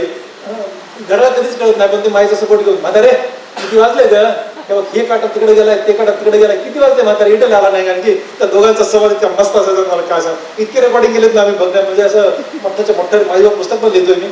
आणि खूप प्रचंड रेकॉर्डिंग आम्ही केले त्यांचे आहेत. आणि ते मग अण्णांनी घड्याळाचा काटा बघायचा बाप. त्या दिवशी घरी गेलो की माझं घर असं दरवाजामध्ये एक सोफा आहे, मी बसून बूट घालतो आणि पुन्हा मग आपलं माझं बरंच मोठं घर आहे. तर तुम्हाला आता देवाने मला एकदमच भरभरून दिलं सगळं. तर तुम्हाला सांगत होतो माझ्या अण्णांच्या आशीर्वादाने आपल्याला काहीच कमी नाही असं मी स्पष्टपणे सांगितलं. तर त्या घरात बेल वाजवली की कोणतरी दरवाजा काढतो, त्या दिवशी अण्णांनी दरवाजा काढला, अण्णांनी काढला दरवाजा. कारण त्यांना भूक लागली होती. त्या आम्ही जे शूज घालतो त्या सोफ्यावर अण्णा बसले होते दरवाजा समोर एकदम. दरवाजा काढला की अण्णांना माहिती आहे की काहीतरी गोडी करतो. अण्णाच्या मी जवळ गेलो आणि असं चिमटा मला काढायचा होता. अण्णांना मला चिमटा काढायचा होता, दुसरं मला काही करायचं नव्हतं. पण बाप मी चिमटा काढणार म्हणून अण्णाने असं फिरवलं स्वतःला. अण्णा असे फिरले, अण्णा फिरले खरे, पण अण्णांची धोती माझ्या हातात आली. अरे यार, धोती फिटली ना, अर्धीच फिटली, पण बापची चूट लागली नाही माझ्यावर. जे अण्णा मारायला असं हात वर गेला गेला, पण मी कसं ऐकतो अजिबात बापाला थोडं सांगितलं नाही. जोरात पळत गेलो किचन मध्ये माय होती. माईच्या पाठीमागे लपलो आणि माईच्या पाठीमागे जाऊन कानात सांगितलं, बघ माय, अण्णा मला उगीची उगी मारायला लागले. उगीची उगी अण्णा तोळ्यात एंट्री झाली. इटल्या अण्णा बघत आले की माय इकडून, तुम्हाला काही कळतंय काय, डॉक्टर लिकडून तुम्ही त्याला मारताय कसे. माय कच्च बाबाला भांडायला लागली. याला जिंदगी म्हणतात यार. याला किती पैसे लागतात, याला कोणतं सोनं लागतं, याला कुठलं विमान लागतं, याला कुठलं घर लागतं, याला कुठला सहारा लागतो. याला ना आंतरिक प्रेम लागतं. आंतरिक प्रेम हे एकमेकांशी असलं पाहिजे. त्याला काय मोठी गोष्ट लागत नाही. पण तुम्हाला खरं सांगतो, ह्या जगण्याला जगणं मानतो मी. या जगण्याला जगणं मानतो. अरे हे जगणं आहे, याला जगणं हे जगता आलं पाहिजे. काय मला कळत नाही. इकडं तोंड करून एकाने झोपायचं, तिकडे तोंड करून दुसऱ्याने झोपायचं. घरात गेलं की तिकडं तोंड करून बघायचं. एक वर तोंड करून बघतो, एक तिकडं एक तिकडं. अरे हा मी काय करायचं. घरामध्ये मस्त प्रेम करा. आपलं जे व्हर्जन लिमिटेड व्हर्जन आहे, आपलं आयुष्य आहे ना, कुणाला 100 वर्ष मिळेल, कुणाला 90 मिळेल, कुणाला 80 मिळेल, त्याच्यानंतर आयुष्य नाही. पण त्या आयुष्याचं मस्त जगा यार. मरताना असं वाटलं पाहिजे मस्त जगलो मी, मस्त जगलो, जगण्यातलं काही शिल्लक राहिलं नाही अशी फिलिंग आली पाहिजे. दररोज आली पाहिजे, एक दिवशी नाही. आता हे काम झालं, पोरीस लग्न झालं की मी फिरायला जाणं हा आनंद नाही आहे यार. घरामध्ये स्वर्ग तयार करताला पाहिजे. पिक्चरला जाणं आनंद नाही यार, त्या 3 तासासाठी आनंद आहे. परमनंट आनंद आपल्या घरात आहे यार, दररोज आहे ना तो. आणि त्यात किती आवड आहे. जगातलं सगळ्यात सोपं काम आहे. आणि म्हणून मी सांगतो ना की थोडं काम कमी होऊ द्या, थोडे पैसे कमी मिळू द्या, काही फरक पडत नाही. पण घरातलं नातं आहे ना, 100% घट्ट नातं तयार करा. बायकोशी, लेकरांशी, आईवडिलांशी. तुम्हाला सांगू का मी की माझे बंधू आता महिन्याला एकदा येतात इथे. त्यांच्या बोटाला मी पॉलिश करून देतो. मी माझ्या बोटाला पॉलिश करायला 2 माणसं आहेत. ओके, पण दादांच्या बोटाला मी पॉलिश करून देतो. का माहिती आहे का, त्या माणसाने मला शिकवलं, त्यांनी मला घडवलं. दादांना ग्लास भरून मी पाणी देतो घरात स्वतः. मी हाताने कॉफी बनवून मी दादांना देतो स्वतः. मला प्रचंड आवडतं. मोठ्या भावाला त्याच्या पलीकडे ते जेव्हा बाथरूममध्ये जातात त्याची काढलेले कपड्याच्याकडे मी घालतो. ओके, मला टाय जरी हातात दिली नाहीत, मला घालता येत नाही. माझे कपडे काढून नाही दिलेत, मला करता येत नाही. इतका मी डिपेंडेंट माणूस आहे. पण माझ्या मोठ्या भावाने मला घडवलंय आणि मला खूप छान वाटतं त्यांच्या एकदा पाया पडणे आणि त्यांचं एवढं काम करून देणे. मला असं मस्त 1 महिना मस्त जायला लागतो. किती मोठी गोष्ट आहे त्याच्यामध्ये. अरे पण त्याचे भाव आहे ना, तुझा भाव आहे ना, खूप भारी आहे. मला माहित नाही की तुम्ही किती जणांना, आईला आपल्या माहित असतं, आपल्या आईला माहित असतं की लेकराला काय आवडतं. सगळ्यांचा आईला माहित असतं. सगळ्या बघा आतापर्यंत म्हणजे 16 जुलैला माझ्या आईनं शेवटचा श्वास घेतला. पण तिथपर्यंत माझे मोठे बंधू जेव्हा यायचे ना, मायना सांगायला लागायचे, दादा रविवारी येणार आहे, दादा रविवारी येणार आहे. तर ती माय सांगायची, दही लाव. का माहिती आहे का, माय फ्रीजवर दही लावायची. कशामुळे? एक दिवशी मायला म्हणलं माय फ्रीजवरून दही का लावलीस ग? माय म्हणजे माझ्या लेकराला दही आवडतं. अगं म्हणलं मला माहिती आहे ग, माझा सख्खा मोठा भाऊ आहे त्याला दही आवडतंय, मला माहिती आहे, पण फ्रीज भरून काय खाणार आहे? आमची फ्रीज भिंती एवढी मोठी आहे. माय तसं नाही माय, माझ्या मायची भाषा तसं नाही माय, माझं लेकर एकटं घरात येत नाही, त्या लेकरावर एवढे मोठे लोक येतात, मग सगळ्यांनी दही खाल्लं तर लेकराला पुरायचं नाही म्हणून फ्रीज भर लावायला लावलं. म्हणजे व्हेरी गुड. त्याला म्हणायचं माय, त्याला म्हणायचं माय. बरोबर. माईला माहित आहे की लेकराला काय आवडतंय. माझा एक तुम्हाला प्रश्न आहे की तुमच्यापैकी किती लोकांना माहिती आहे की आपल्या माईला काय आवडतंय? माझा प्रश्न आहे.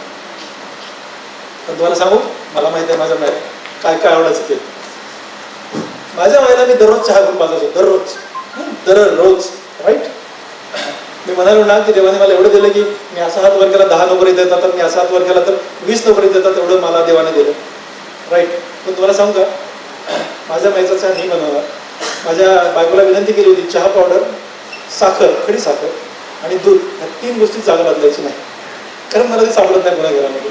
सकाळी उठणार मी, माझं रस झालं की महिला मी चहा मस्त बनवणार, तिला बसवणार डायनिंग टेबल तिथे, तिला थंड करून नॉर्मल टेम्परेचरला हाताने पाजणार आणि पाजून झाला की मायला माझ्या चहा काय झाला लागेल. आणि माझी माय गोरी गोरी होती एकदमच, तिला संपीला पडल्या होत्या. मग ती संपीला पडलेला चेहरा मस्त झाला माय म्हणायची. आणि ते मस्त झाला म्हणाला चेहरा मला जसाच तसा आज पण दिसतोय. ती माझी दिवसभरात शक्ती होती, दिवसभर तो चेहरा माहित नाही. I don't know. मला सांगा, आई आणि वडील आहे खूप गरीब लोक असतात, तर मी एवढ्यासाठी नशिबान आहे की 56 वर्षाचा होईपर्यंत सोबत राहिलो. मी खूप ग्रेट आहे. 90 वर्ष माय जगली, 54 वर्ष अण्णा जगली आणि सगळे दिवस मी सोबत राहू शकलो. हे देवाने दिलेले खूप मोठी देण आहे. पण मला ना माहित नाही, पण ते खूप दिवस सोबत राहावे. मी तिला खूप मिस करतोय. म्हणजे मी खूप आता काय सांगतो मला. मी माय गेल्यानंतर मी आणखी एक सर्जरी वाढवली, कारण मला 1 मिनिट पण रिकामा वेळ नाही पाहिजे. मला वाटतं असा रिकामा वेळ मला मिनिटभर जरी मिळाला ना, मी एवढा होऊन जाईल. अजिबात म्हणजे तिचा असं नकोच आहे. घरामध्ये जर गेलो ना तर मला असं मोकळं नाही पाहिजे असतं. मी बायकोशी गुंतून बसतो, मी माझ्या मुलाशी गुंतून बसतो, किंवा माझं प्रेझेंटेशन बनवतो, ज्याकडे मला प्रेझेंटेशन करत राहतो, मी मोकळा नाही राहत. गाडीत बसलो झोपून जातो. असं मी 1 सेकंड डोळा बंद केला आणि जागा राहिलो तर मला माझ्यासमोर झालं. पण मला सांगत होतो मी, आजारी विषय असेल ना तरी आईवडील खूप ग्रेट असतात. त्या दिवशी मी असंच आता खूप आजारी पडली होती, शेवटी 14 महिने बेडवर होती ती. आमच्याकडे असं की दररोज आम्ही माईला आंघोळ घालणार, तिला पावडर लावणार चकाचक. आधीची गोरी गोपी इतकी सुंदर दिसायची की सकाळी सकाळी फ्रेश कपडे आम्ही सगळे घालून ठेवणार आणि मग तिला मी सकाळी चहा घेऊन जायचो, ती बेडवर असायची, तिला चहा पाजवायचो. या दिवशी मी तिला चहा पाजला आणि जूनमधली गोष्ट आहे, ओके 6 जूनची गोष्ट आहे आणि 16 जुलैला माय गेली, एक अगदीच अशातला. तर ती तिला चहा पाजला मी आणि माईला म्हटलं, माई चहा कसा झाला? मुली तसंच विचारायचो मी, काय बनवलं होती? म्हणजे मस्त झाला चहा, मस्त झाला म्हणली. आणि मी निघणार तेवढ्यामध्ये चहा ओढला होता थोडा, तर माय म्हणे माय यांना पण द्यावा, एकट्या निघून द्या. ते सगळे माय यांना असे समोरच्या जवळ कोणी आहे त्यांना चहा पाजू असं म्हणायचे, यांना पण द्यावा. म्हणून माझी एक स्टाफ होती, तिला म्हटलं चहा घेऊन टाक. तर ती स्टाफ माझ्यासोबत चहा घेणार नाही मला माहित होती. म्हणजे सर तुम्ही गेल्यास घेते, म्हणून नाही माय घे, की माय मला पुन्हा रागवेल घे म्हटलं. तिला असं मी जोरात घे म्हणालो, मग तिने हातात घेतला चहा, पण थंड होईल म्हणून तिने 1 घोट चहा पिला आणि तिने माझ्याकडे पाहिलं.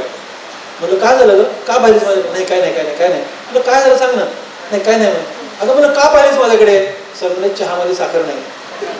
बघा माझ्या मायने चहा पिला होता आणि माझी माय म्हटली होती माझ्या चहा मस्त झाला. त्याला माय म्हणायचे यार, ते आहे ना. म्हणजे लेकराला कसा त्रास होऊ नये, माझ्या लेकराने माझ्यासाठी करून आणलंय, कसा त्रास होऊ नये. आम्ही शेवटी तिला खाऊ घालायचो, हात मोडला होता ना, तिला खाऊ घालायचो. नाही दिवशी मला म्हणे माय मला पाप लागेल. म्हणून का गं असं का म्हणलीस तू? असं नाही बोलायचं बरं, का म्हणलीस तू असं? नाही माय म्हणे तुम्ही दिवसभर का, ती मला आवाजावर घालायची, मी तिला अरेकर घालायचो. तुम्ही दिवसभर काम करता म्हणे आणि दिवसभर काम करून थकून येता आणि माझा हात मोडला की चौकी, त्याच्यामुळे मला तुम्हाला खाऊ पण घालायला लागतं. अगं म्हणलं येडे, 1 महिन्यावर झालं खाऊ घालतोय तुला मी, किती वर्ष मला तू खाऊ घालते असतील, घासली असतील का नाही? का उगीच असं झालो? गरीब असो की श्रीमंत असो पण खाऊ तर घातले असतील की नाही? आपल्या आईनं कितीतरी खाऊ घातलेला असतं. मला काय सांगावं मी आता, म्हणजे तिचे उपकार आपण कसेच करू शकत नाही. बस मी असं म्हणतो ना की नाही, ते बरोबरच करू शकत नाही आपल्या आईला, आपण इम्पॉसिबल आहे सगळ्या गोष्टी. म्हणून मी म्हणतो ना खूप नशिबान आहे ज्यांच्या घरामध्ये आईवडील आहेत.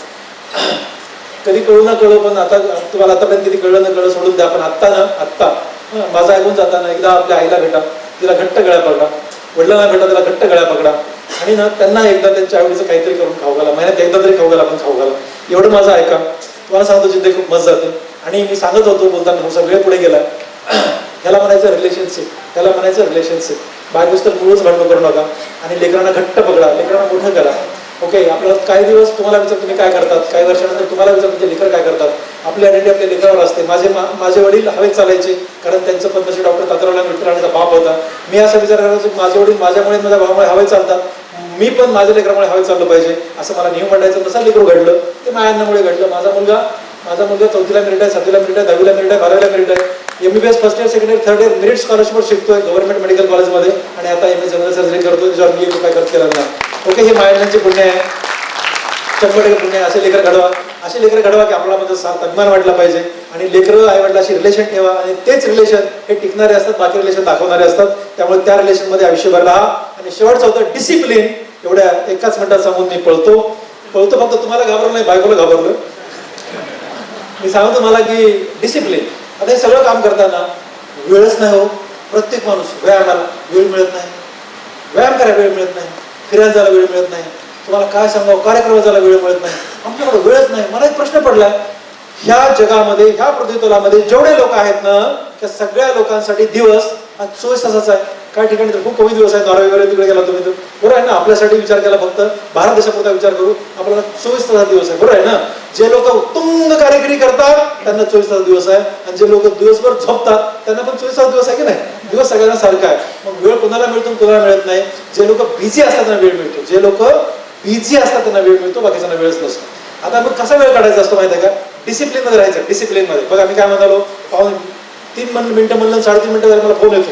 म्हणजे डिसिप्लिन मध्ये राहा, आपल्याला वेळ मिळतो. बघा माझ्याकडे वेळच वेळ आहे. मी दररोज माझ्या मायला आणि बापाला दररोज 1 तास वेळ दररोज द्यायचो. 24 वर्ष दररोज एवढं काम करू. माझं लेकरू 12वी मेडिकल लागेपर्यंत दररोज 2 तास शेजारी बसायचो आणि माझ्या बायकोला 1 तास वेळ दिला नाही, तिला 1 तास गप्पा मारायचा दिवसच नाही माझ्या आयुष्यात गेली. 30 वर्ष वेळच वेळ. याच्या पलीकडे मी मित्रांना भेटतो, लग्नाला जातो, तुम्हाला येऊन बोलतो, मुलांसाठी भाषण करतो आणि मला वेळच वेळ आहे. आणि तरीही दररोज 12 सर्जरी करतो आणि माझ्याकडे 3.5 सर्जरी वेटिंगवर आहे. का वेळ नाही आहे. पण डिसिप्लिन आली पाहिजे. त्या दिवशी काय झालं, माझ्या मित्रांनी मला फोन करा, विठ्ठल तुला मला भेटायचं. मला येणार आहे, कधी येणार आहे, मंगळवारी यायचं. किती वाजता येऊ, मला तुला काही जमतंय, मला तूच सांगते मला जमतंय, तुला भेटायचं बाबा मला मी संध्याकाळी 6:30 जमेल का. अरे मला तू वेळ सांग, मला येतो. माझा मित्र म्हणला, म्हणलं ये 6:30 वाजता. बघा मी सकाळी 5:45 उठलो, 12 सर्जरी केला, 150% ओपडी काढली, 50% ॲडमिटेड होते, राऊंड घेतला, राईट.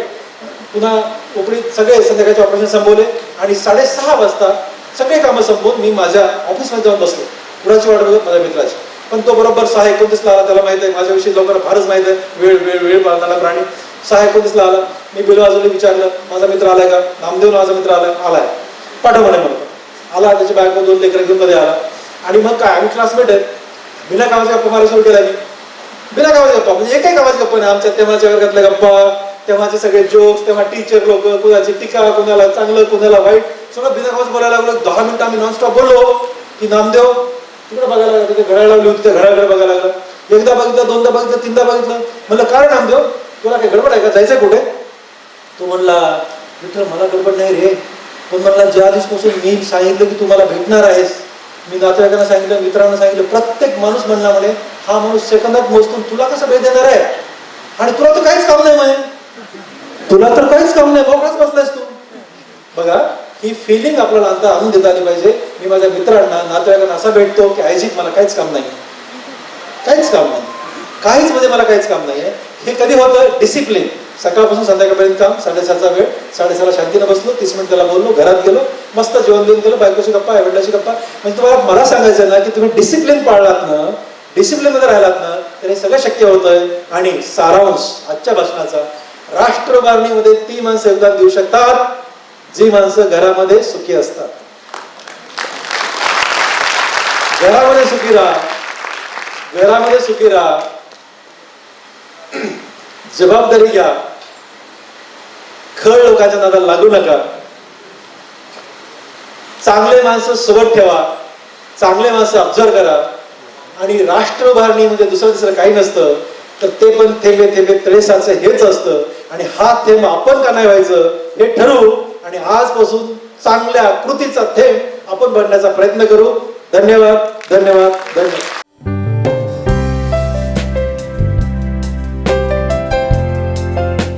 सर्वप्रथम मी आभार व्यक्त करतो.